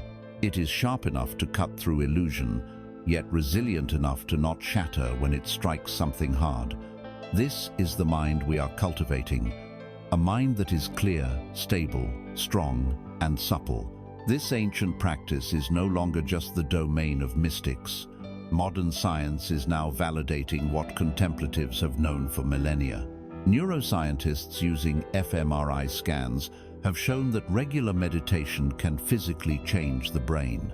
It can thicken the prefrontal cortex, the area associated with higher-order functions like focus, emotional regulation, and wise decision-making. It has also been shown to shrink the amygdala, the brain's primitive fear and threat detection center, making us less reactive to stress. On a chemical level, The practice shifts our nervous system out of the frantic fight-or-flight mode and into the healing rest and digest state, reducing levels of the stress hormone cortisol and promoting overall well-being. Ultimately, however, the time we spend in formal seated meditation is just the training. The real game is life itself. The purpose of going to the inner gym is not to become a world-class gym goer, but to be strong and flexible in our daily activities. The true meditation is how you listen to your partner when they are upset. It's how you respond to the driver who cuts you off in traffic. It's how you meet a difficult diagnosis from a doctor. The goal is to bring the qualities you cultivate on the cushion, the stillness, the clarity, the non-judgmental awareness off the cushion, and into every moment of your waking life. You learn to infuse your entire existence with the quiet presence that you first discovered in the silence of your formal sitting. As you engage in this practice, one of the first and most profound things you will notice is the undeniable, intimate link between your mind and your body. When a worried thought arises, you feel a tightening in your stomach. When you remember something joyful, your shoulders relax. You begin to see that the mind and body are not two separate entities, but two sides of the same coin, a single, unified field of experience. This realization invites us to explore our body not just as a vehicle that carries our head around, but as a source of profound wisdom, a living temple that holds the keys to an even deeper silence. Having established a formal practice of meditation, a daily training for the mind, we begin to notice a profound and undeniable truth. Our mind and our body are not two separate things. They are a single, interwoven reality. A worried thought immediately creates a knot in the stomach. A memory of joy can bring a spontaneous smile to our lips. A deep breath can calm a racing mind. Yet, in our modern culture, we are taught to live as if we are disembodied heads, using our bodies as mere vehicles to transport our brains from one task to the next. We live from the neck up, divorced from the vast ocean of intelligence, wisdom, and feeling that resides in our physical form. This section of our journey is about coming home. It is about learning to inhabit the body not as a machine to be controlled, but as a sacred temple, a sanctuary of silence, and a wise teacher. Your body is a living history book. It keeps a faithful record of every experience you have ever had. The unprocessed grief, the unexpressed anger, the lingering fears, they don't simply vanish. They become stored in the body as chronic tension, as unexplained aches, as patterns of posture and holding. The tightness in your jaw might be the residue of years of unspoken words. The chronic tension in your shoulders could be the physical manifestation of burdens you have carried for far too long. The shallow breathing might be the echo of old anxieties. Our conscious minds may forget, but the body always remembers. It is, in a very real sense, our unconscious mind. By learning to listen to its subtle language, by bringing our silent, compassionate awareness into its hidden corners, we can begin to gently release these old patterns and liberate the energy they have held captive for years. A helpful way to think of this relationship is to imagine your body as a fine musical instrument, like a precious cello. For this instrument to produce beautiful, harmonious music, a life of balance and well-being, it must be treated with respect and care. It needs to be kept in the right environment, given periods of rest to prevent strain. It needs to be nourished properly, just as a wooden instrument needs the right humidity to avoid cracking. And most importantly, the musician, which is your awareness, must learn to listen to it with exquisite attention. The musician must be able to hear when a string is slightly out of tune, manifesting as a feeling of dis-ease or a subtle ache. They must feel how the instrument resonates when it is played with care and skill, a feeling of vibrant health. If we treat this precious instrument like a blunt object, if we ignore its needs, push it beyond its limits, and never listen to its feedback, we cannot be surprised when the only sound it produces is a discordant, painful noise. Learning to inhabit the body is learning to become a sensitive and compassionate musician of your own life. The most direct and powerful practice for this is the body scan meditation. This is not an exercise in thinking about the body, but a journey of direct feeling, of inhabiting your physical form from the inside out. To begin, you lie down on your back in a comfortable position, your arms resting by your sides. You can also do this practice sitting in a chair. You close your eyes and take several deep, calming breaths, allowing the weight of your body to sink into the floor or the chair. You give yourself permission to simply be here without any goal other than to be present with your body. The journey begins at the tips of your toes on your left foot. Without wiggling them, you bring the full force of your gentle attention to this small area. What do you feel? You might notice sensations of warmth, coolness, tingling, pressure from a sock, or perhaps you feel nothing at all. Whatever is there, or not there, is perfectly fine. You are not trying to change anything, only to notice. You are bringing a kind, curious awareness to a part of your body that you may not have paid attention to in years. You then allow your awareness to slowly expand, like a pool of warm water, to encompass the sole of the foot, the heel, the top of the foot, the ankle. You continue this slow, deliberate journey up your left leg, the shin and the calf, the knee, the large muscles of the thigh. You then shift your attention to your right foot and repeat the entire process. Your awareness then moves into the core of your body, the pelvis, the buttocks, the lower back, the abdomen. You feel the gentle movement of the belly with each breath. You travel up into the chest, feeling the heart beating in its cage of ribs and across the upper back and shoulder blades. Then you bring your awareness down your left arm, through the bicep and tricep, the elbow, the forearm, the wrist, and into the palm of the hand and each of the fingers. You repeat this for the right arm. Finally, your attention moves into the neck and throat, and then slowly sweeps up across your face, noticing the sensations in your jaw, your lips, your cheeks, your nose, your eyes, your forehead. You finish at the very top of your head, and then for a few moments, you hold your entire body in your awareness, feeling it as a single, unified field of sensation, breathing as a whole. This practice, when done regularly, is profoundly healing.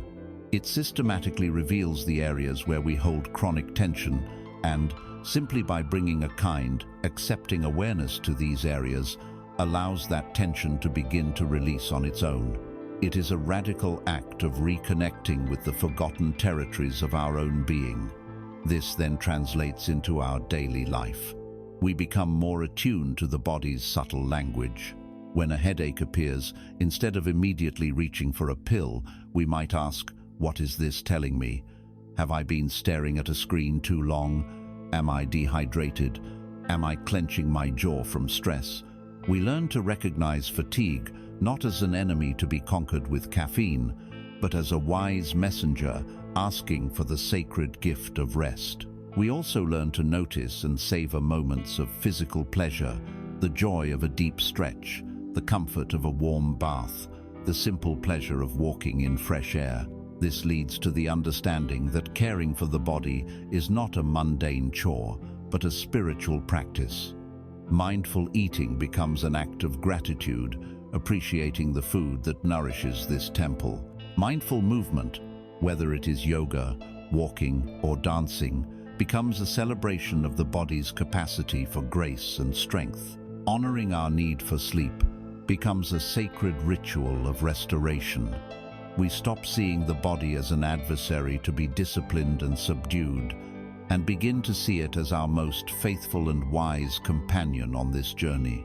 It is our anchor in the present moment, our barometer for emotional truth, and our home in this world. When we are truly at home in our bodies, we become grounded. We are less easily thrown off balance by the winds of external events or internal emotional storms. We walk through the world with a quiet confidence that comes not from the ego, but from a deep, somatic sense of presence. This quality of being grounded of being fully present in our physical form naturally and profoundly changes how we relate to the world around us. A person who is at home in their own skin meets others with a different quality of attention, a different depth of presence. Having come home to the temple of our own body, we are now ready to step out and explore how this inner silence transforms the way we communicate and the way we love. Having come home to the body, learning to inhabit our physical form as a temple of silence, we become more grounded and present. This inner stability does not isolate us from the world. It fundamentally transforms our relationship with it. It changes how we show up, how we listen, and how we speak. The inner peace we cultivate in silence becomes the foundation for a new way of communicating, one that is not a duel of competing egos, but a dance of mutual understanding and connection.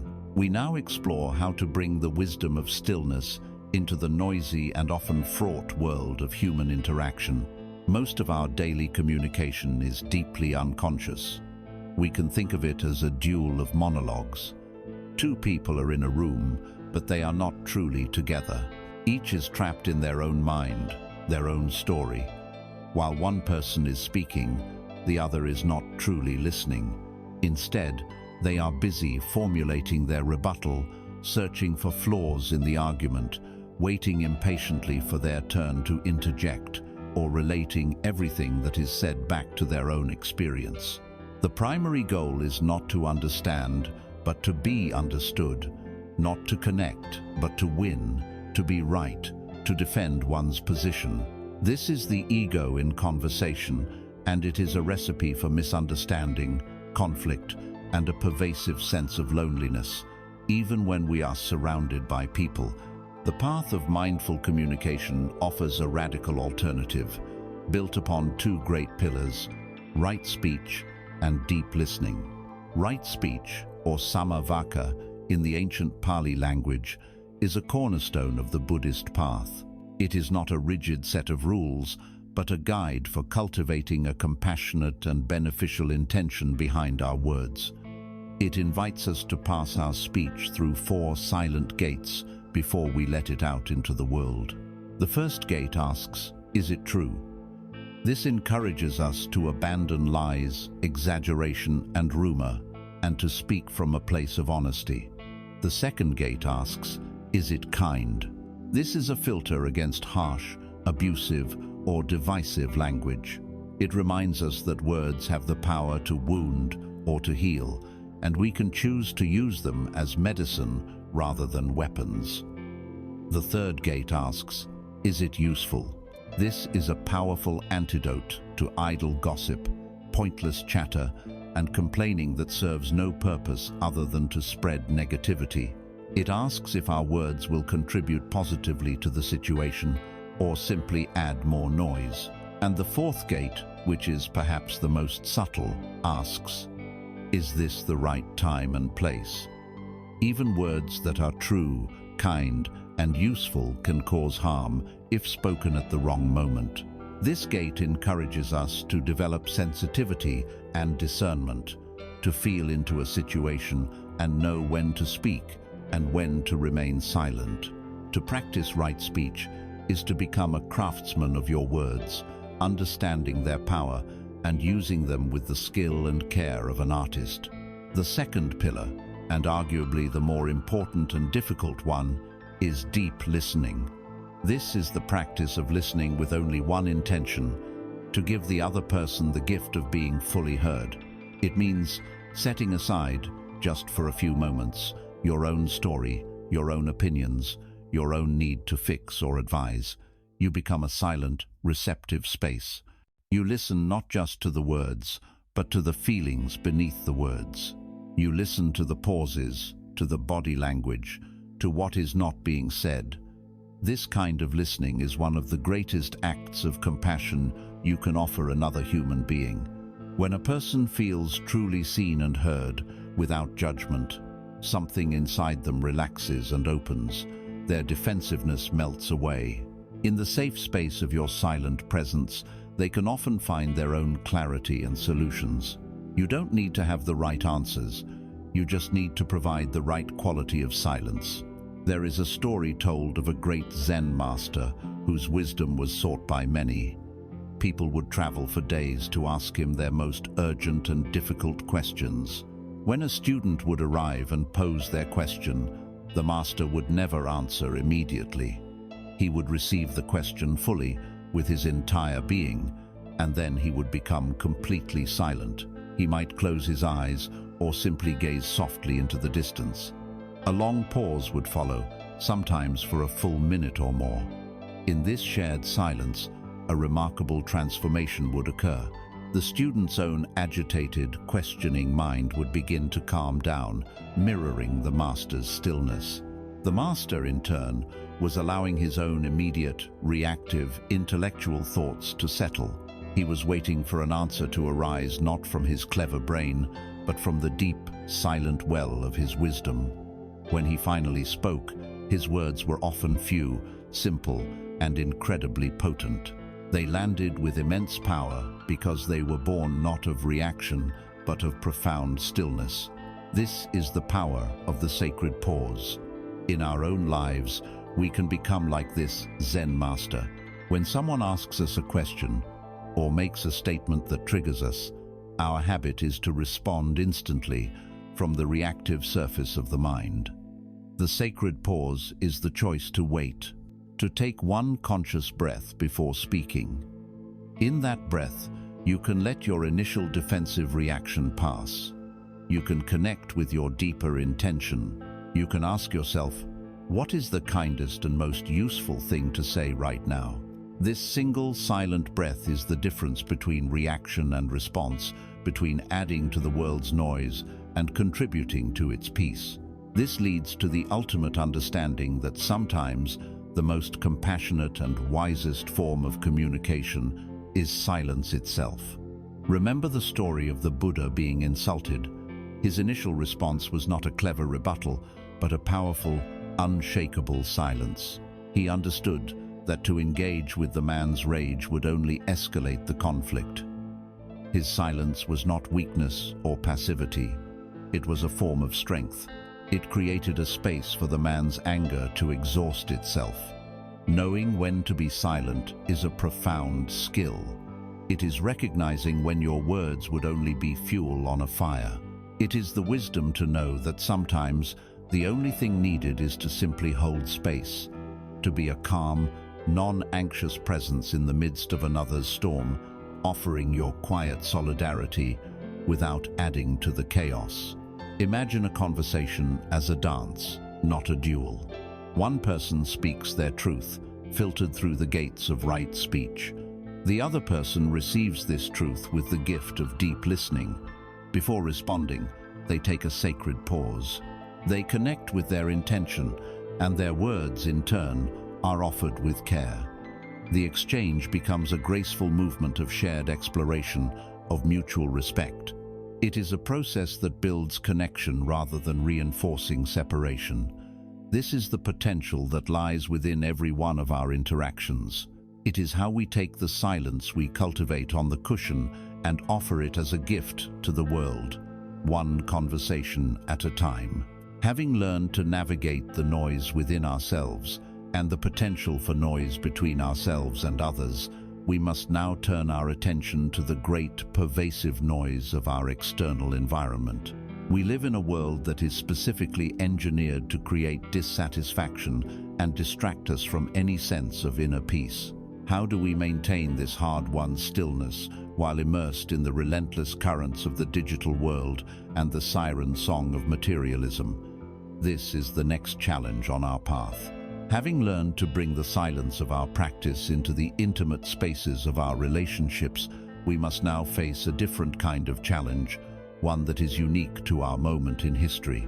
It is a noise that is not interpersonal, but environmental, a relentless, pervasive hum that follows us everywhere. It is the noise of the digital world. We have cultivated a quiet inner temple, but we now live in the middle of a digital hurricane, a 24-hour storm of information, notifications, and stimuli designed with breathtaking precision to capture and hold our most precious resource, our attention. To find peace in the modern world is to learn how to be the calm eye within this storm. We must first understand the nature of the environment we inhabit. The digital landscape is not a neutral public park. It is an attention economy. The business model of most social media platforms, news aggregators, and entertainment services is to keep your eyes on their screen for as long as possible, so they can sell that attention to advertisers.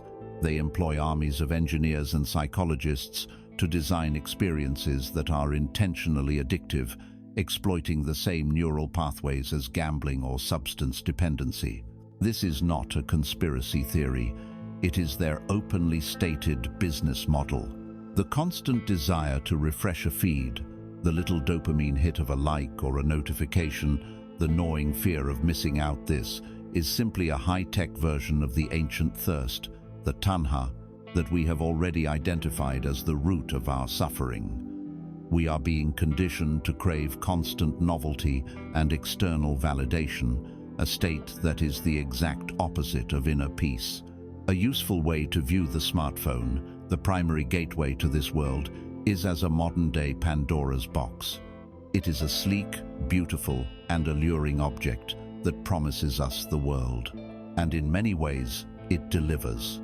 We open it, and we have access to wonders, instant connection to loved ones across the globe, the entirety of human knowledge at our fingertips, breathtaking art, inspiring stories, and tools of incredible utility. But, as in the ancient Greek myth, opening the box also unleashes a swarm of plagues upon our consciousness.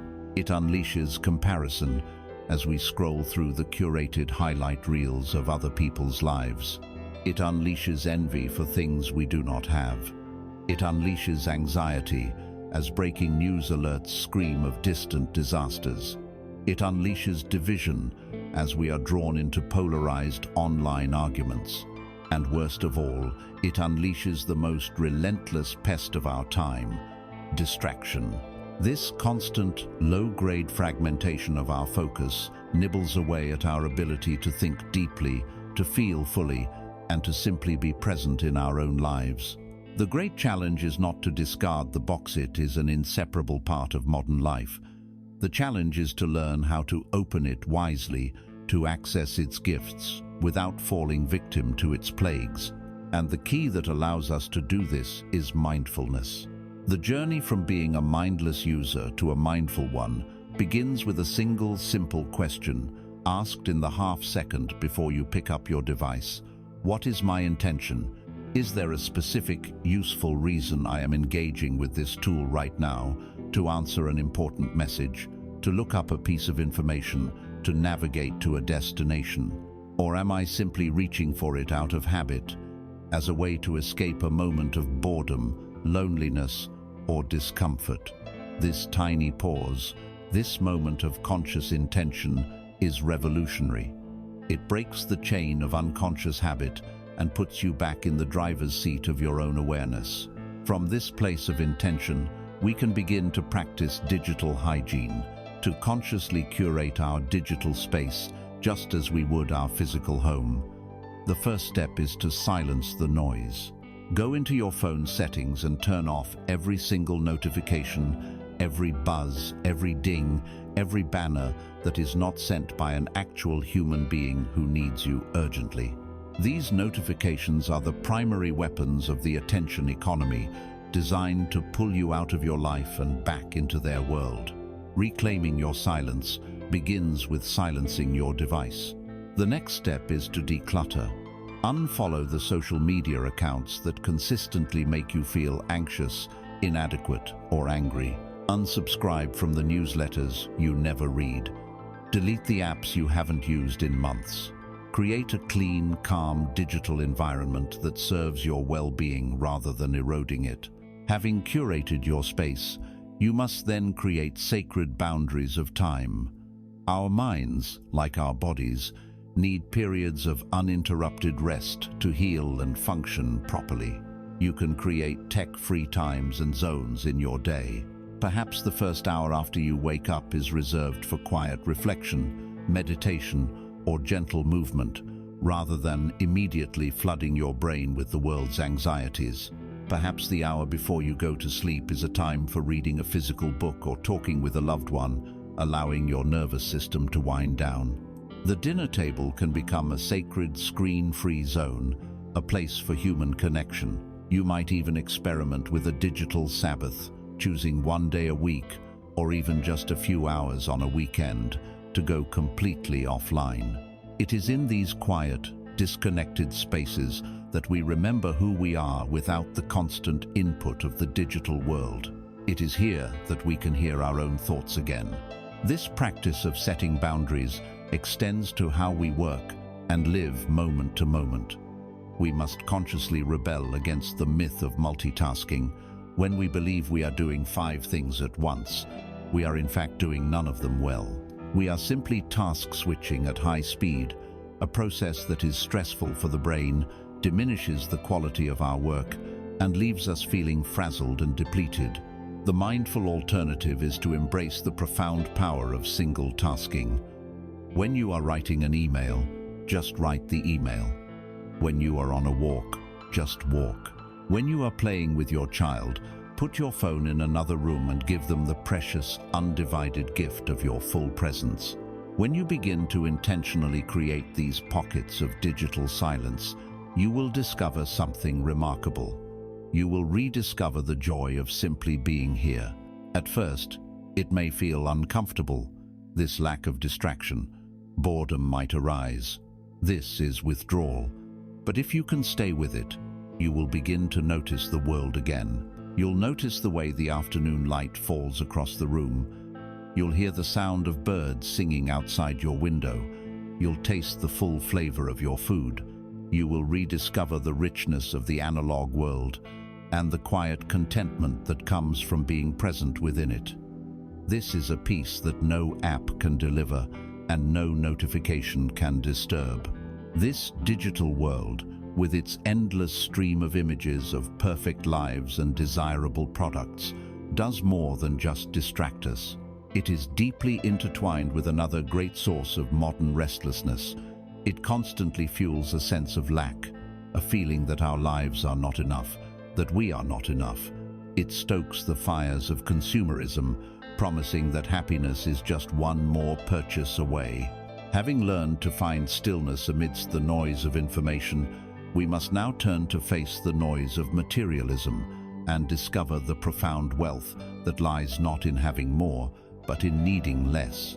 Having explored the challenge of finding silence amidst the digital storm, we arrive at a closely related issue, a form of noise that our digital lives constantly amplify. It is the noise of wanting, the relentless hum of consumer culture. Through advertising and the curated perfection of social media, we are fed a constant and powerful message. You are not enough as you are, and your life is not enough as it is. But the message continues. Happiness and contentment can be purchased. They are available in the form of a new car, a larger house, a more fashionable wardrobe, a more exotic vacation. This pursuit of happiness through acquisition is the driving engine of our economy, and it is also the source of a deep and pervasive dissatisfaction, a spiritual illness that no amount of material wealth can cure. Modern psychology has given a name to this phenomenon, the hedonic treadmill. It is a perfect metaphor for the race we can never win. The cycle is simple and familiar to us all. Our mind fixes on an object of desire, believing that its attainment will bring lasting happiness. We work hard, we save, we strive, and we finally acquire the thing we wanted. For a brief period, there is a spike of pleasure, a feeling of satisfaction, but very quickly, something happens. We adapt. The new car becomes just.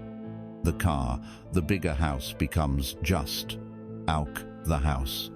This new level of possession becomes our baseline, our new normal.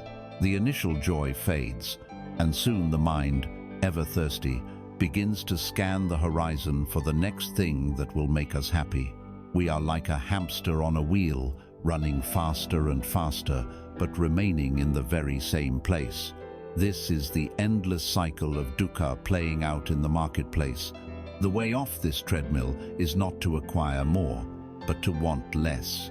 The path to freedom begins with a simple but radical practice, learning to distinguish between our genuine needs and our conditioned wants. Our needs are few.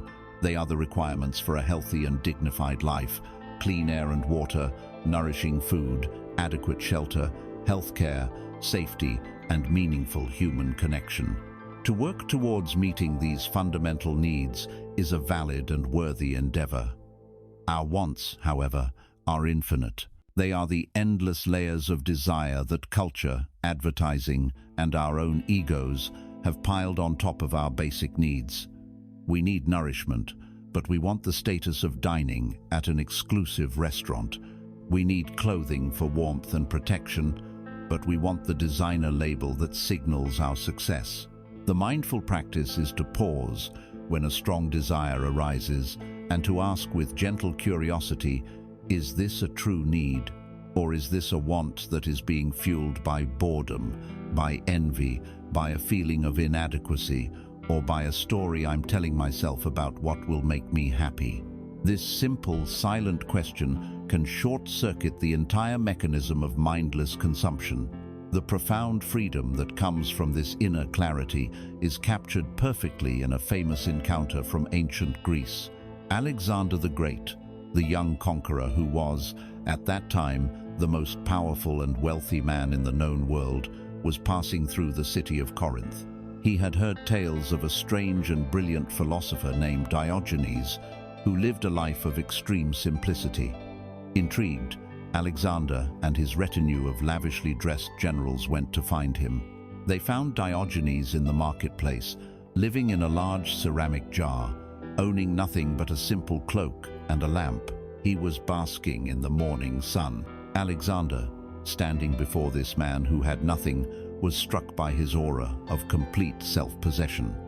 Wishing to impress him, Alexander announced grandly, "I am Alexander the Great. Ask of me any favor you wish, and I shall grant it to you."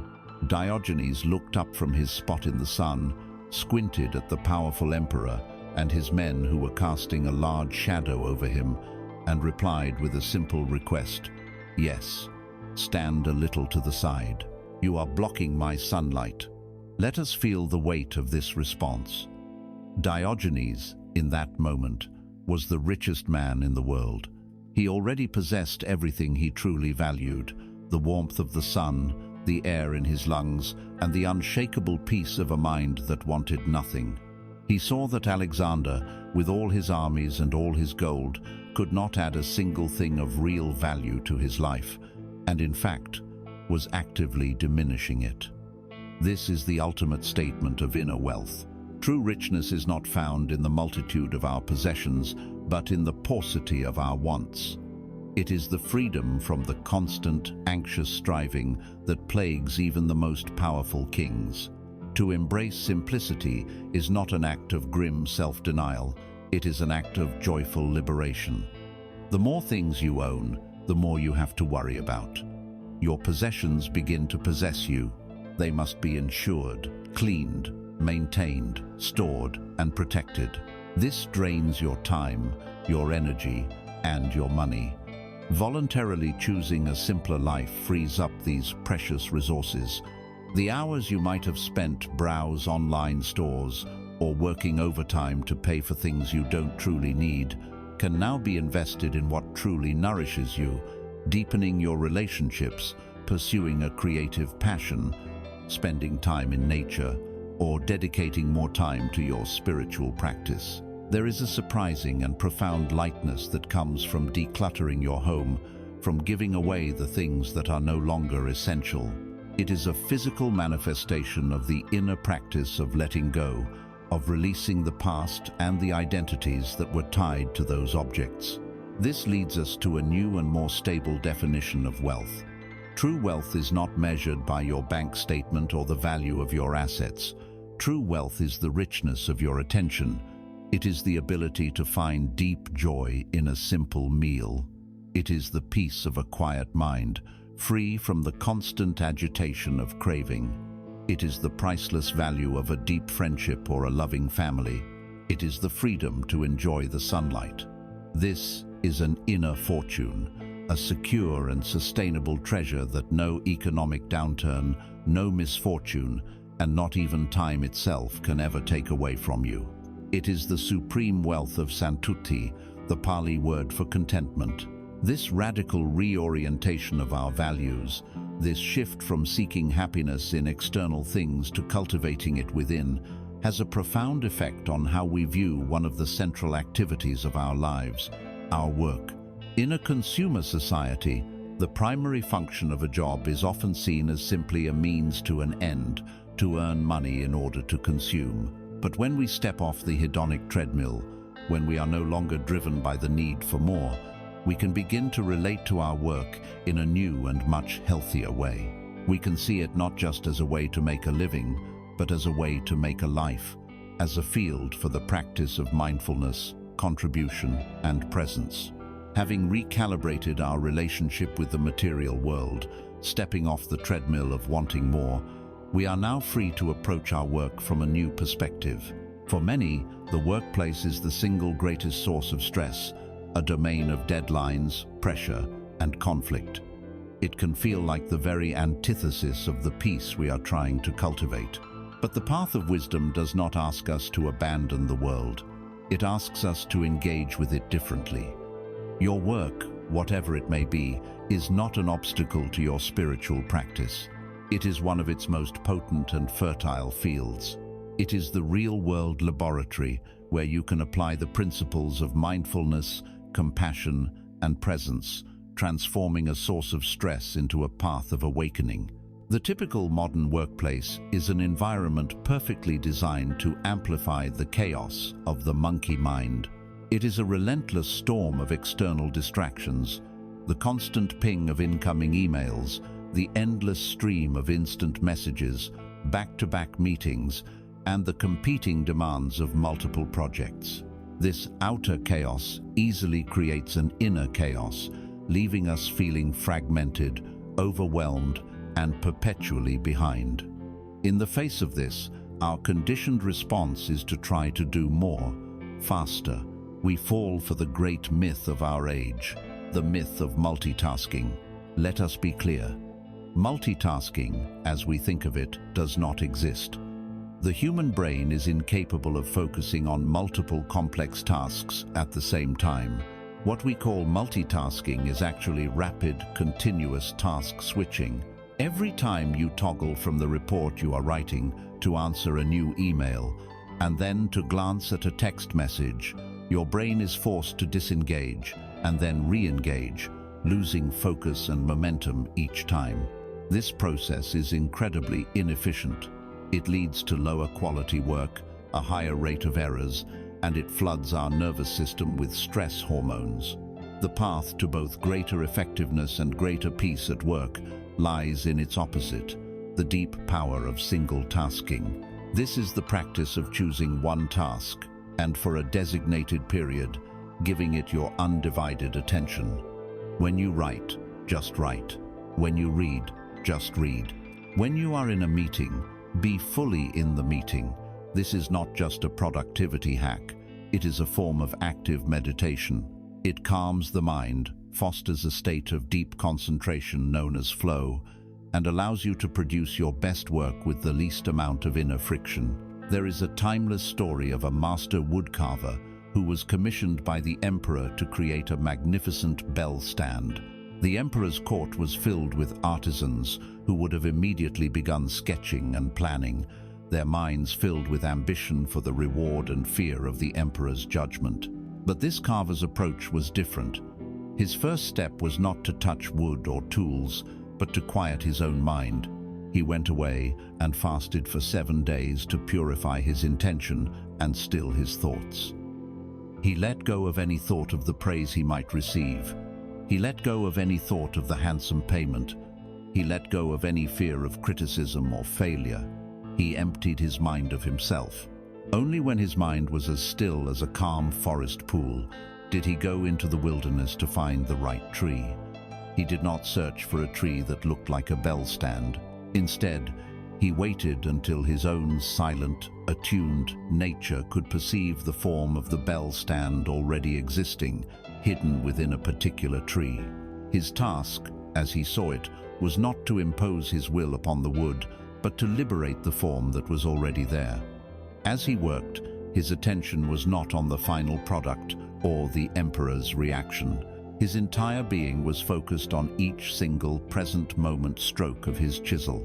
The finished bell stand was a work of such unearthly beauty that it was said to be the work of spirits. When the emperor asked him his secret, the carver replied, "There is no secret. I simply united my own nature with the nature of the wood." His masterpiece was not the goal of his work. It was the natural byproduct of his complete presence and single-pointed focus. We can all become this woodcarver in our own work. Whether you are crafting a spreadsheet, serving a customer, or cleaning a floor, you can bring this same quality of dedicated presence to the task. This begins with small, simple practices. Before you start a task, take a moment to pause. Take 3 conscious breaths. Feel your feet on the floor. Set a clear, simple intention for what you are about to do. This mindful start creates a boundary from the previous chaos and focuses the mind. Throughout your day, you can sprinkle in micro breaks of stillness.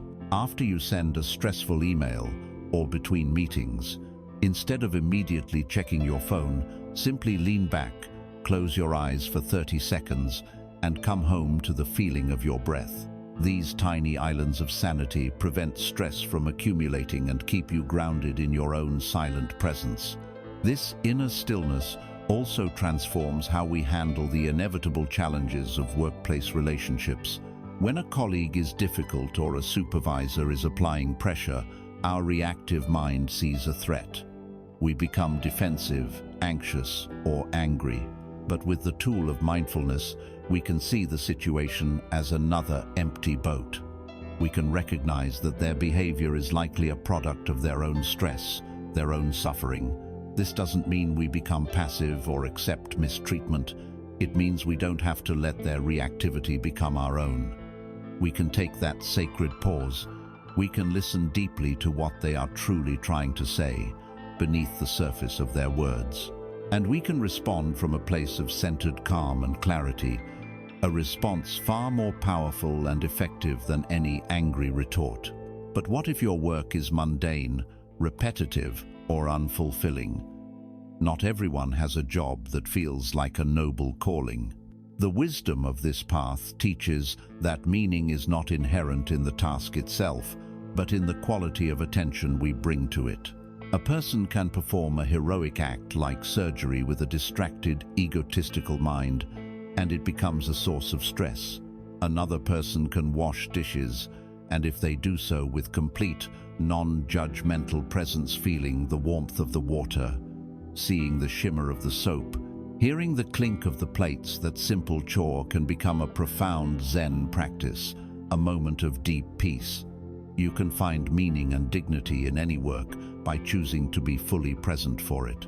By infusing our work life with these practices, we achieve a remarkable transformation. A part of our life that was once the primary source of our stress becomes one of the richest training grounds for our wisdom and compassion. We learn, in the most practical way possible, that peace is not dependent on a life free from challenges. Peace is an inner capacity that we can access at any time, in any circumstance. This skill, the ability to find a quiet center in the midst of daily, ordinary pressures, is precisely the training we need to prepare for life's most extraordinary and unavoidable challenges. The same presence we use to handle a stressful project is the presence we will need to handle a devastating loss. The same compassion we show to a difficult colleague is the compassion we will need to show to ourselves and others in times of profound grief. Having learned to infuse our daily work with presence, transforming a potential source of stress into a field of practice, we now turn to face the inevitable challenges that lie beyond the scope of our daily routines. The skills of stillness, acceptance, and compassion are not merely for navigating difficult meetings or frustrating commutes. Their ultimate purpose is to equip us to meet the great, unavoidable sorrows of human life. And there is no sorrow more profound, more universal, and more transformative than the experience of loss and the grief that follows in its wake. In our modern society, we often treat grief as if it were an illness, an inconvenient problem to be solved or gotten over as quickly as possible. We are told to be strong, to move on, to keep busy. But the path of wisdom invites us into a radically different relationship with our grief. It teaches us to see grief not as a problem, but as a sacred process. Grief, in its purest form, is simply love, in its most painful and poignant expression. It is the form that love takes when the object of its affection has been taken away. The pain we feel is a direct measure of the love we had. To deny our grief, to numb it or rush through it, is to dishonor the love that gave it birth. The invitation, then, is not to fix our grief, but to create a silent, safe, and compassionate space for it to unfold. Here again, we must be wary of the second arrow. The first arrow is the loss itself. It is the death of a loved one, the end of a cherished relationship, the loss of our health. The pain of this first arrow is immense, clean, and unavoidable. It pierces the heart, and so it should. But then, our minds, in their frantic attempt to make sense of the unbearable, begin to fire the second arrows. I should have done more. If only I had said this or that. I should be stronger than this. Why can't I stop crying? My life is over now. I will never be happy again. These second arrows of guilt, regret, self-judgment, and catastrophic thinking are what turn the pure, necessary pain of grief into a complicated, prolonged, and toxic state of suffering. The practice of mindful grieving is the courageous act of allowing yourself to feel the full force of the first arrow, while learning to not fire the second. It is the willingness to sit in the fire of the raw pain, without adding the fuel of self-recrimination. There is no story that illustrates this wise and compassionate approach to grief more beautifully than that of Kisa Gotami. She was a young woman in the time of the Buddha whose first and only child had died. She was driven mad by her sorrow. Denying the reality of his death, she clasped the small, lifeless body to her chest and wandered through her village, going from door to door, desperately begging for a medicine that could bring her son back to life. Some mocked her, others pitied her, but no one could help her. Finally, a wise man saw her immense suffering and directed her to the Buddha, saying, "He is the great physician. He may have the medicine you seek." Kisa Gotami ran to the Buddha, laid her son at his feet, and pleaded for a cure. The Buddha looked at her, not with judgment for her delusion, but with boundless compassion for her pain. He did not tell her the hard truth that her son was gone forever. He knew her heart was not ready to hear it. Instead, he said to her, "I can make the medicine you ask for, but to do so, I require one special ingredient. I need you to bring me a single mustard seed from a house in the village where no one, not a parent, not a child, not a relative, not a Cervantes, ever died." Filled with a surge of hope, Kisa Gotami began her quest. She went to the first house.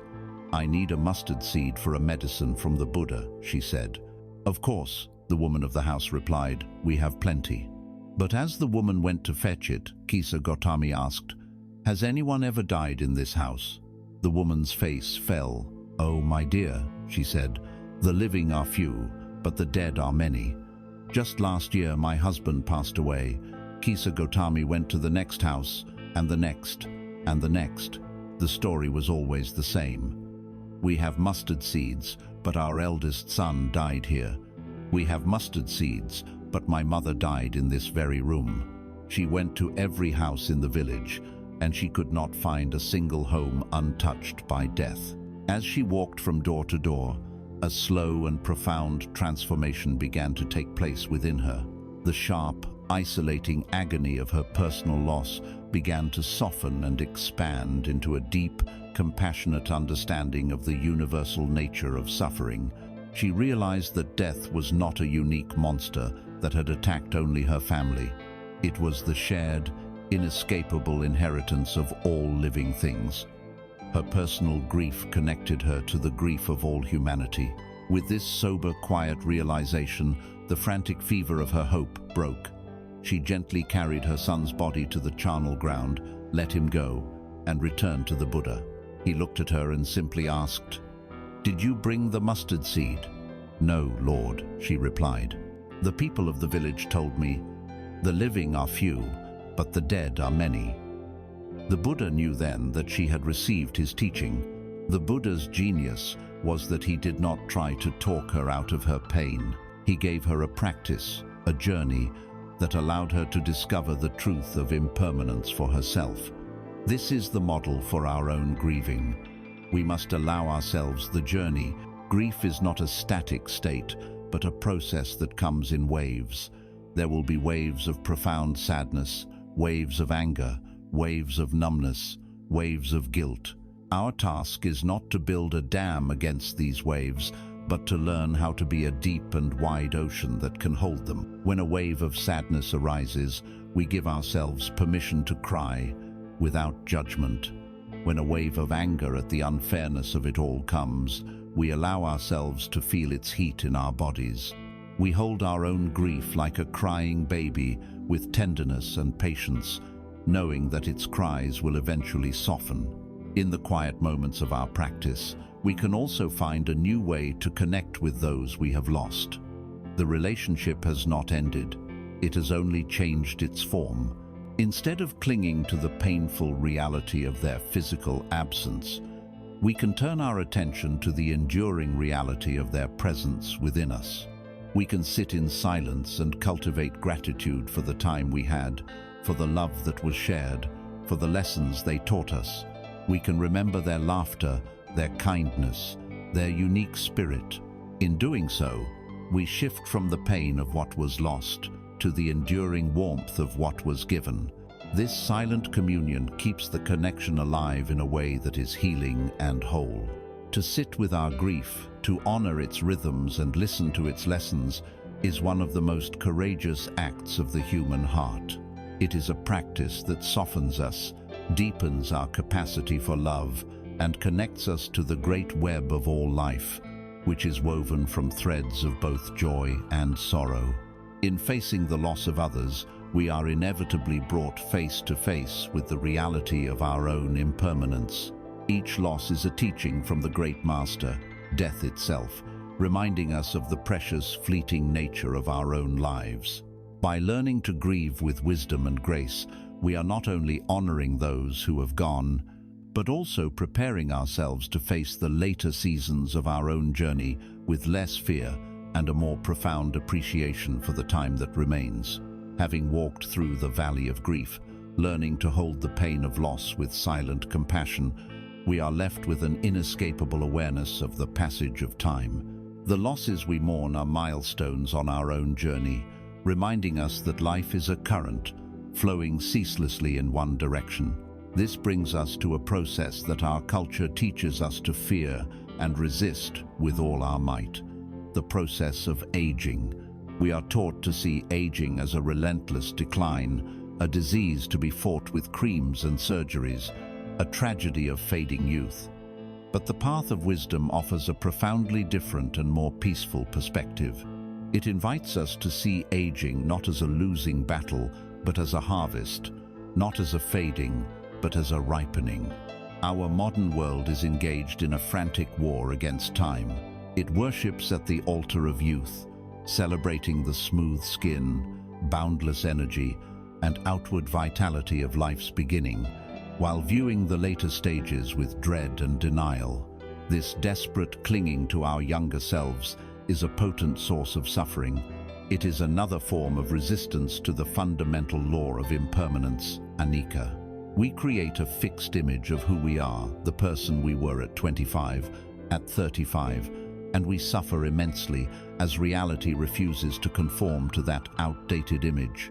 This struggle to freeze time is exhausting, and it robs us of the unique beauty and wisdom available only in the later seasons of our lives. A wiser way to view a human life is to see it as a complete year, with 4 distinct and equally beautiful seasons. Spring is our childhood and adolescence. It is a time of explosive growth, of newness, of tender green shoots of potential. It is a season of learning, play, and boundless energy, filled with the promise of the summer to come. Summer is our young adulthood. It is a time of peak physical vitality, of intense light and heat. It is the season of building, of establishing careers and families, of outward activity and powerful striving in the world. Our culture teaches us that this is the only season that matters, and we should try to make it last forever. But summer, like all seasons, must pass. It gives way to autumn, the season of middle age and beyond. This is the harvest time. The frantic outward activity of summer begins to slow, and a new quality emerges. The leaves are no longer a uniform green. They turn into a spectacular array of gold, red, and orange. This is the beauty of experience, of complexity, of character etched by life. Autumn is the time for gathering the fruits of a lifetime of effort, for wisdom and perspective to ripen. It has a cooler, softer light, a different kind of beauty, one that is rich with a depth and nuance that summer cannot know. And finally, autumn yields to winter, the season of old age. The landscape is stripped bare of its foliage, revealing the essential structure of the trees, the fundamental bones of the land. It is a time of profound stillness, of rest, of turning inward. The energy of the earth draws down into its roots. It is a season of silence, of contemplation, of letting go of the non-essential. It is a time of immense dignity, where the accumulated wisdom of a lifetime can radiate like the low winter sun, offering guidance and warmth to the rest of the world as it prepares the ground for the next spring. The suffering of aging comes from trying to live in the wrong season. It is trying to wear the light clothes of summer in the crisp air of autumn, shivering and pretending you are not cold. The practice of wise aging is the practice of inhabiting each season fully. It means, as we enter our autumn, that we must have the courage to grieve and let go of our summer self. We must allow ourselves to feel the sadness of releasing our attachment to peak physical strength or a youthful appearance. This is a necessary mourning, but once we have honored that loss, we can turn and embrace the unique gifts of autumn. We can begin to harvest our wisdom. The failures and successes of our past are no longer sources of shame or pride, but data points in a long and rich study of life. We have a perspective that youth can only dream of. We are less easily rattled by life's dramas because we have seen similar stories play out before. There is a natural stillness that comes with this season. The fiery, desperate ambitions of youth often begin to cool. The need to prove ourselves, to accumulate more, to seek constant validation, starts to feel less urgent. We begin to care less about the judgment of others and more about our own inner sense of integrity and peace. This letting go of striving creates a spaciousness in the mind, a natural clearing where contentment can grow. The monkey mind, which was so frantic in our youth, often begins to calm down, finding fewer branches of desperate wanting to swing from. As we move into the winter of our lives, these qualities can deepen even further. We can discover the profound beauty of being rather than doing. Our value is no longer tied to our productivity or our role in society, but simply to the quality of our presence. We can become a source of stability and wisdom for our families and communities, a living library from which others can draw strength. It is a time for deep contemplation, for making peace with our journey, for focusing on the essential. The distractions and trivialities of the world lose their hold, and our attention is naturally drawn toward life's ultimate questions. We can actively cultivate this wisdom with a simple, contemplative practice. From time to time, Sit quietly and reflect on the season of life you are in. Ask yourself, what are the gifts of this stage? What have I learned that I did not know 10 years ago? What freedoms do I enjoy now that I did not have then? Instead of focusing on what has been lost, the common lament of aging, you consciously shift your attention to what is being gained: perspective, authenticity, resilience, and a quiet, settled peace. You learn to savor the unique flavor of this time, just as you once savored the flavor of your youth. By embracing aging in this way, as a natural and sacred unfolding, we strip it of its terror. We learn that there is grace, beauty, and purpose in every chapter of our lives.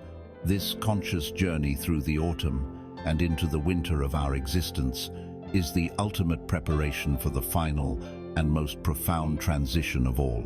It allows us to turn our face toward the great mystery of our own mortality, not with panicked resistance, but with a sense of curiosity, equanimity, and a deep, abiding peace.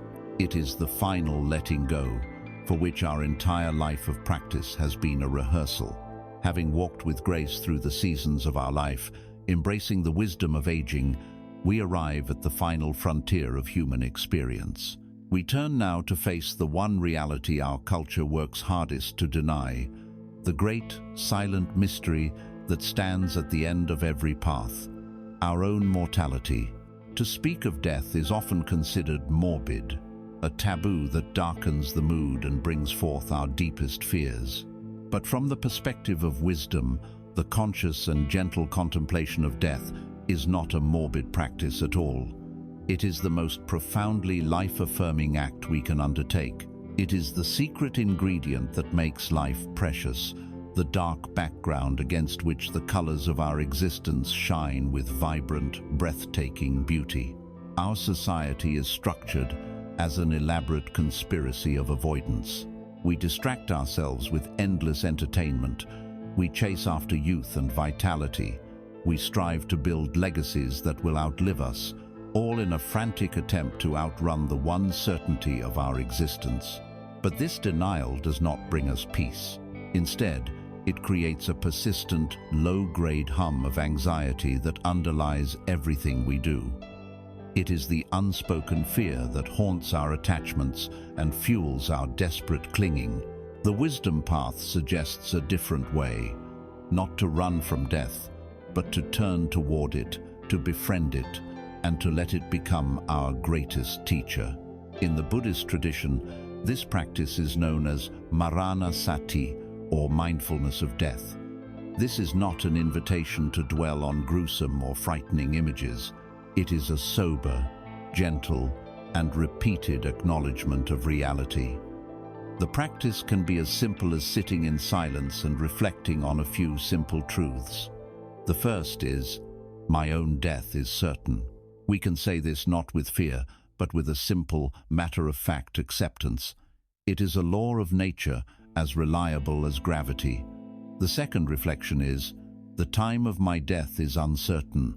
It could be in 50 years, or it could be this very afternoon. This is not to create panic, but to awaken a sense of precious urgency. And the third reflection is, at the moment of my death, the only things that will be of any value are the qualities of my own heart and mind.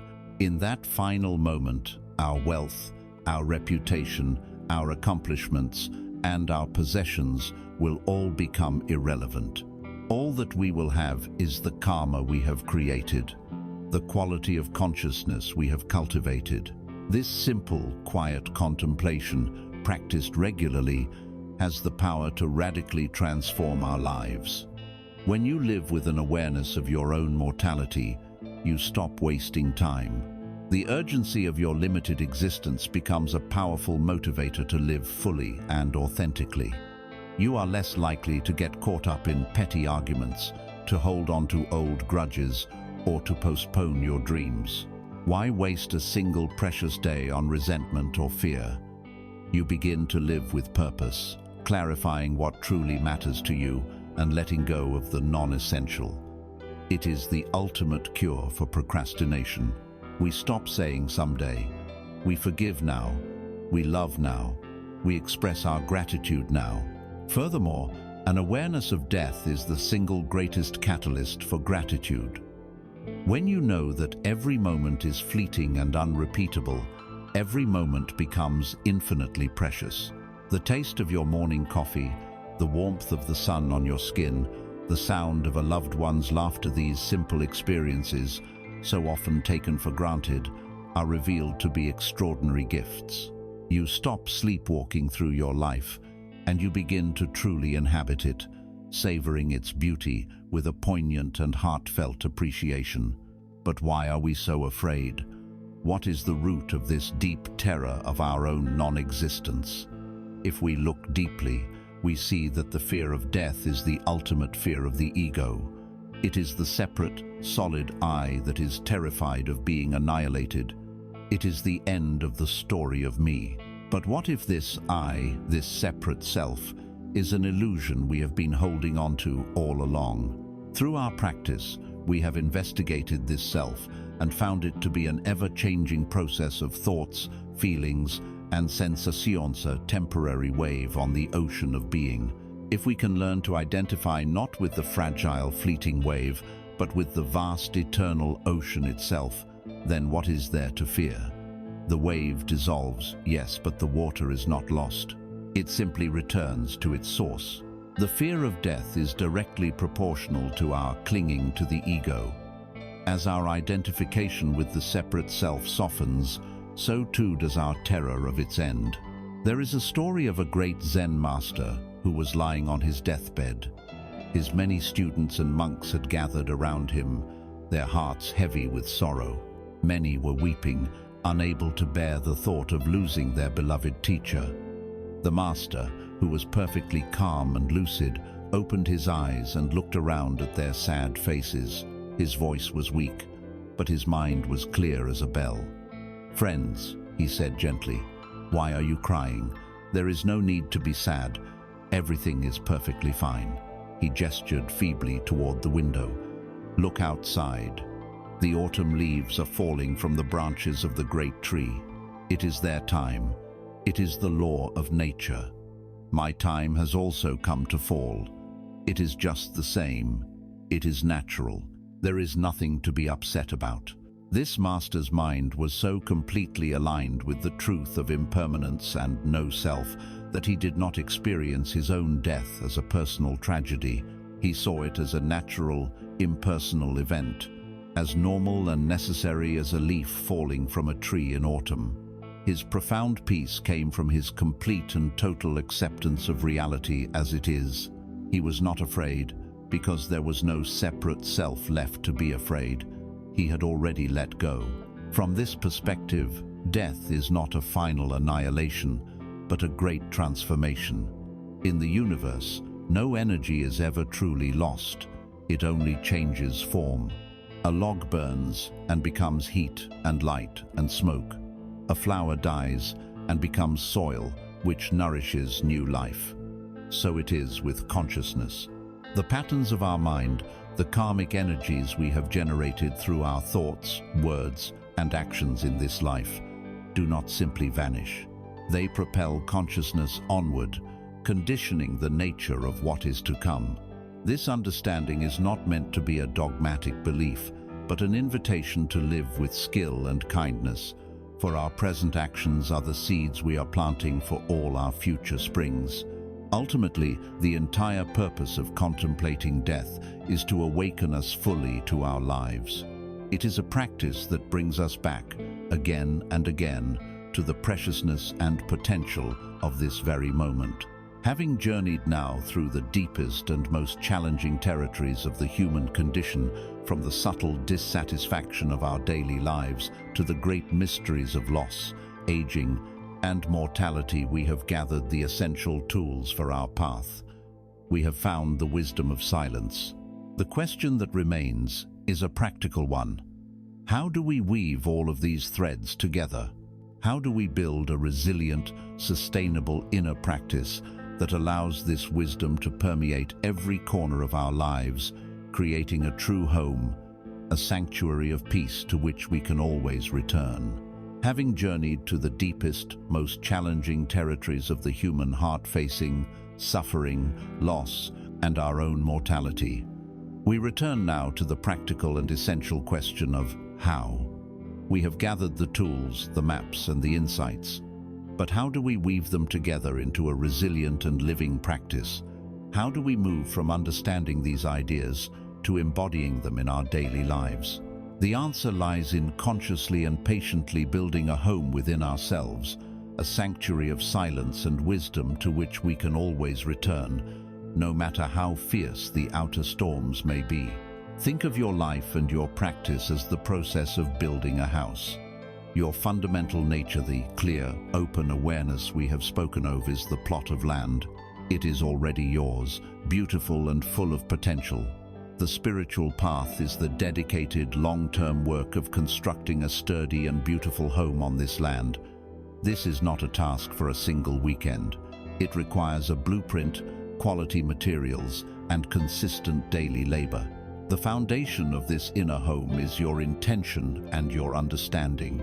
It is the why behind your practice, the sincere desire to live with less suffering and more compassion, and the what, the core principles of impermanence, non-attachment, and interconnectedness. A weak foundation of understanding will result in a shaky structure. But the journey we have taken so far has laid this foundation deep and strong. Now, we must begin to build the walls. The walls of your inner home are built brick by brick, and each brick is a single session of formal meditation. This is the cornerstone of a transformative practice. The single most important factor is not the duration of your sitting, but its consistency. It is far more beneficial to meditate for 10 minutes every single day than it is to sit for 2 hours once a month. The mind, like the body, learns through repetition. This daily, consistent return to stillness is what physically rewires the neural pathways of the brain. It deepens the grooves of mindfulness and weakens the grooves of reactivity. To establish this habit, it is helpful to create a routine. Find a time of day that works for you and protect it fiercely. For many, the quiet moments of the early morning before the world rushes in are ideal. Find a quiet corner in your home, a dedicated space, even if it's just a particular chair. This consistency signals to your mind and body that this practice is a priority. There may be a temptation to see this time as selfish, as an indulgence, when there is so much to do. You must see through this illusion. This daily act of filling your own well is the least selfish thing you can do. A calm, centered, and compassionate person is a gift to everyone they encounter. Your practice is not just for you, it is for everyone whose life you touch. While the formal sitting is the essential work of laying the bricks, the practice must extend beyond the cushion. The mortar that holds these bricks together, that makes the walls strong and weatherproof, is the practice of mindfulness in daily life. This means learning to identify the triggers that reliably pull you out of your peaceful home and into the storm of reactivity. Become a gentle student of yourself. What specific situations, people, or even types of thoughts consistently provoke your anger or anxiety? Perhaps it's a particular colleague at work, or the evening news, or thoughts about your finances. By knowing your triggers, you are no longer ambushed by them. You can see them coming and meet them with awareness, ready with the tools of the sacred pause, mindful breathing, and compassionate acceptance. A powerful way to weave this awareness into your day is to make use of moments of transition. Our days are full of these natural pauses. The moment after you park your car but before you get out. The moment you hang up the phone after a difficult call. The moment you close your laptop at the end of the workday. Instead of rushing headlong into the next activity, use these transitions as a mindfulness bell. Take 3 conscious breaths. In those breaths, let go of what has just passed. Arrive fully in the present. This simple habit prevents the stress of one activity from bleeding into the next and creates a day punctuated by moments of reset and return. As you build your inner home, You will find that the work is much easier and more joyful if you have good neighbors. In the Buddhist tradition, this supportive community is known as the Sangha. To walk this path alone is possible, but it is far more difficult. A Sangha is a community of friends who share your intention to live a more conscious life. They are the ones who understand why you are doing this work. They can offer encouragement when your practice feels stagnant, celebrate your insights, and gently point out your blind spots. Your Sangha doesn't have to be a formal group at a Zen center. It can be a trusted friend with whom you agree to check in, a book club focused on these topics, or even a supportive online community. Connection with like-minded people reinforces our commitment and reminds us that we are not alone on this journey. Throughout this entire construction project, you must employ the two most important tools of all: patience and self-compassion. You are undoing a lifetime of conditioning. You are building a new home. This is not a short-term project. There will be days when the work feels joyful and easy. There will be days when the monkey mind is relentless, the bricks feel heavy, and you feel you are making no progress at all. These difficult days are not a sign of failure. They are an integral part of the path. The point is not to achieve a perfect, unbroken state of peace.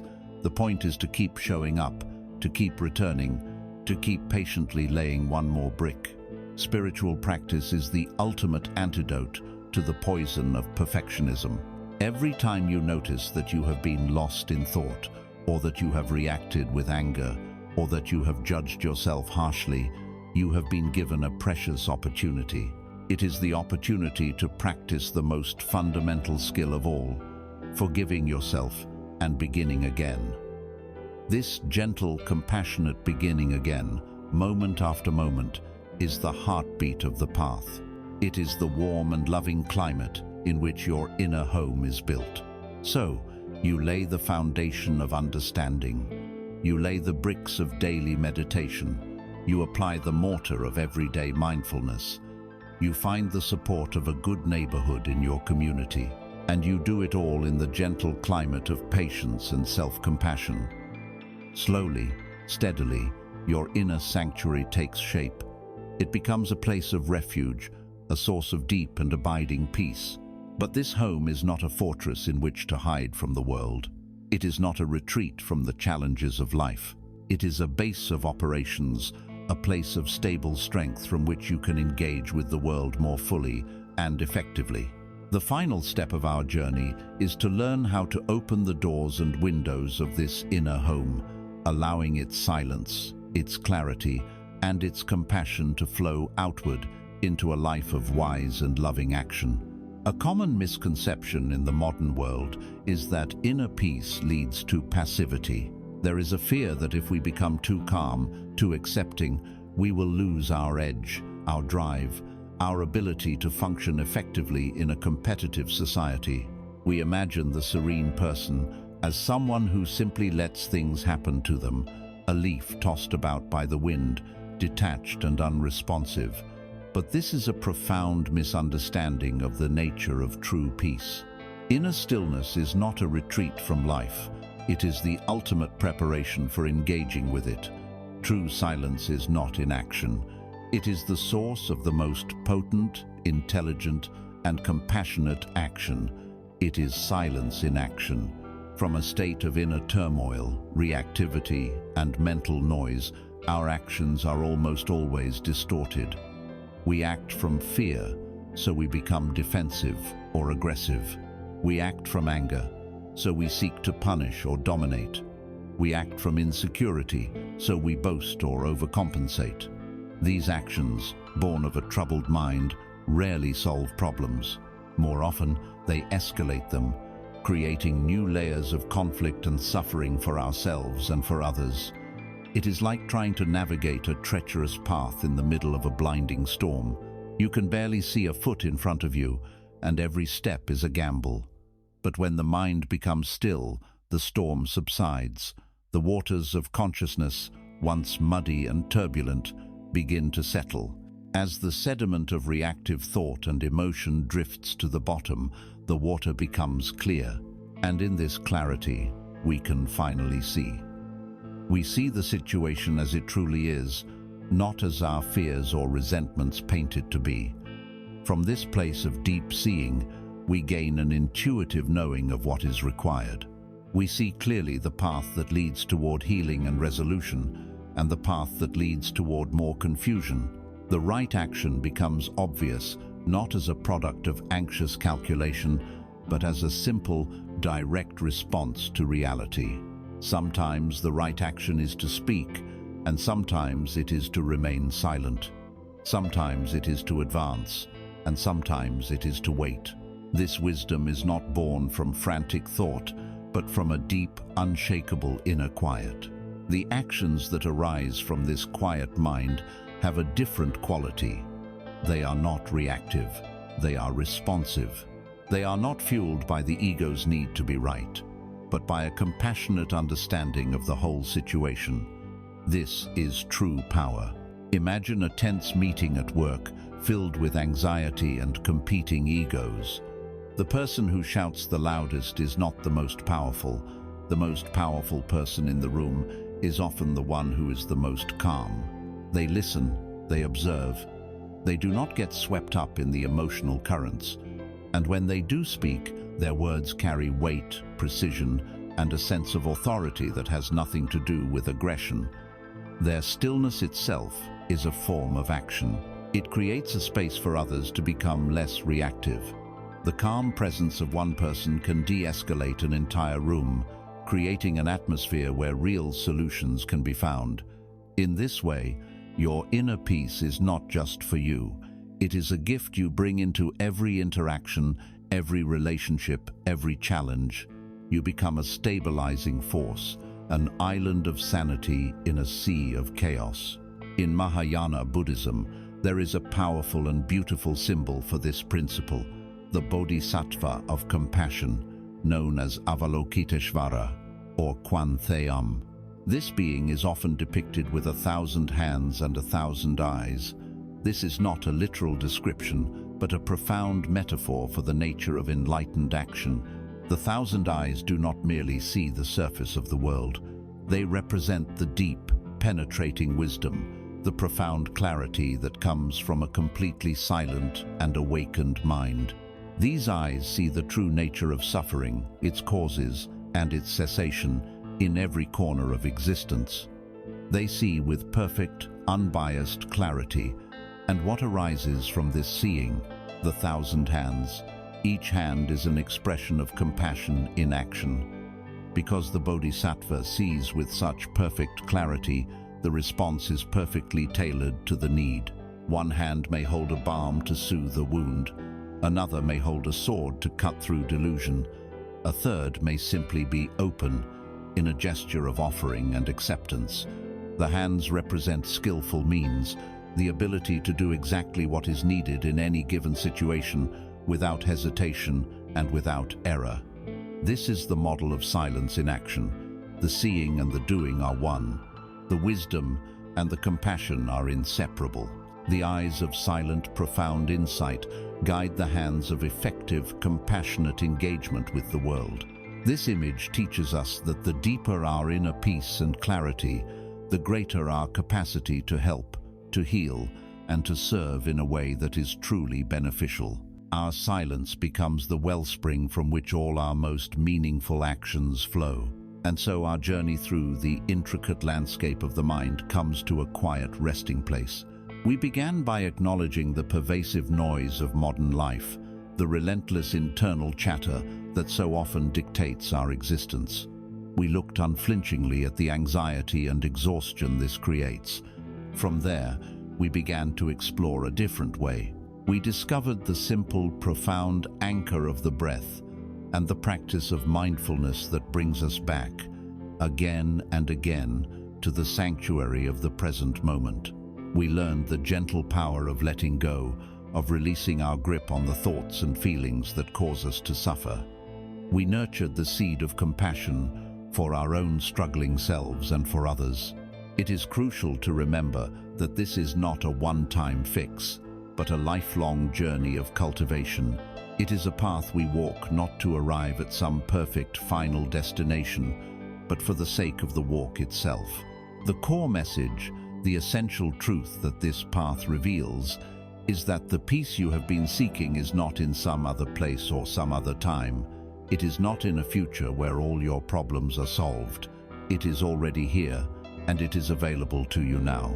It exists as the silent, vast depth of the ocean, right beneath the turbulent waves of your thoughts and emotions. The silence we have spoken of is not an emptiness, a void, or a nothingness. It is a returning. It is the homecoming to your own most essential nature, the boundless awareness that was present before your first thought and will be present after your last. This silence is the space in which all true healing can finally occur. It is the fertile ground from which wisdom, clarity, and compassion can grow. This understanding is the source of true empowerment. It leaves you with a sense of profound hope and self-reliance. You do not need to become a monk or a spiritual expert to begin this journey. You do not need anyone's permission. You only need to begin with what you already have. You can begin with a single, conscious breath. Picture that person we met at the very beginning, sitting in their room, overwhelmed by the pressures of the world. Now, picture them again. They are in the same room. The noise of the city still hums outside the window. The demands of life have not disappeared. Nothing on the outside has changed. But on the inside, everything is different. Within them now is a vast, quiet space. The noise of the world can still enter, but it no longer overwhelms them. It is met with stillness. They have found the healing silence, not by changing the world, but by fundamentally changing their relationship with their own mind. They have come home,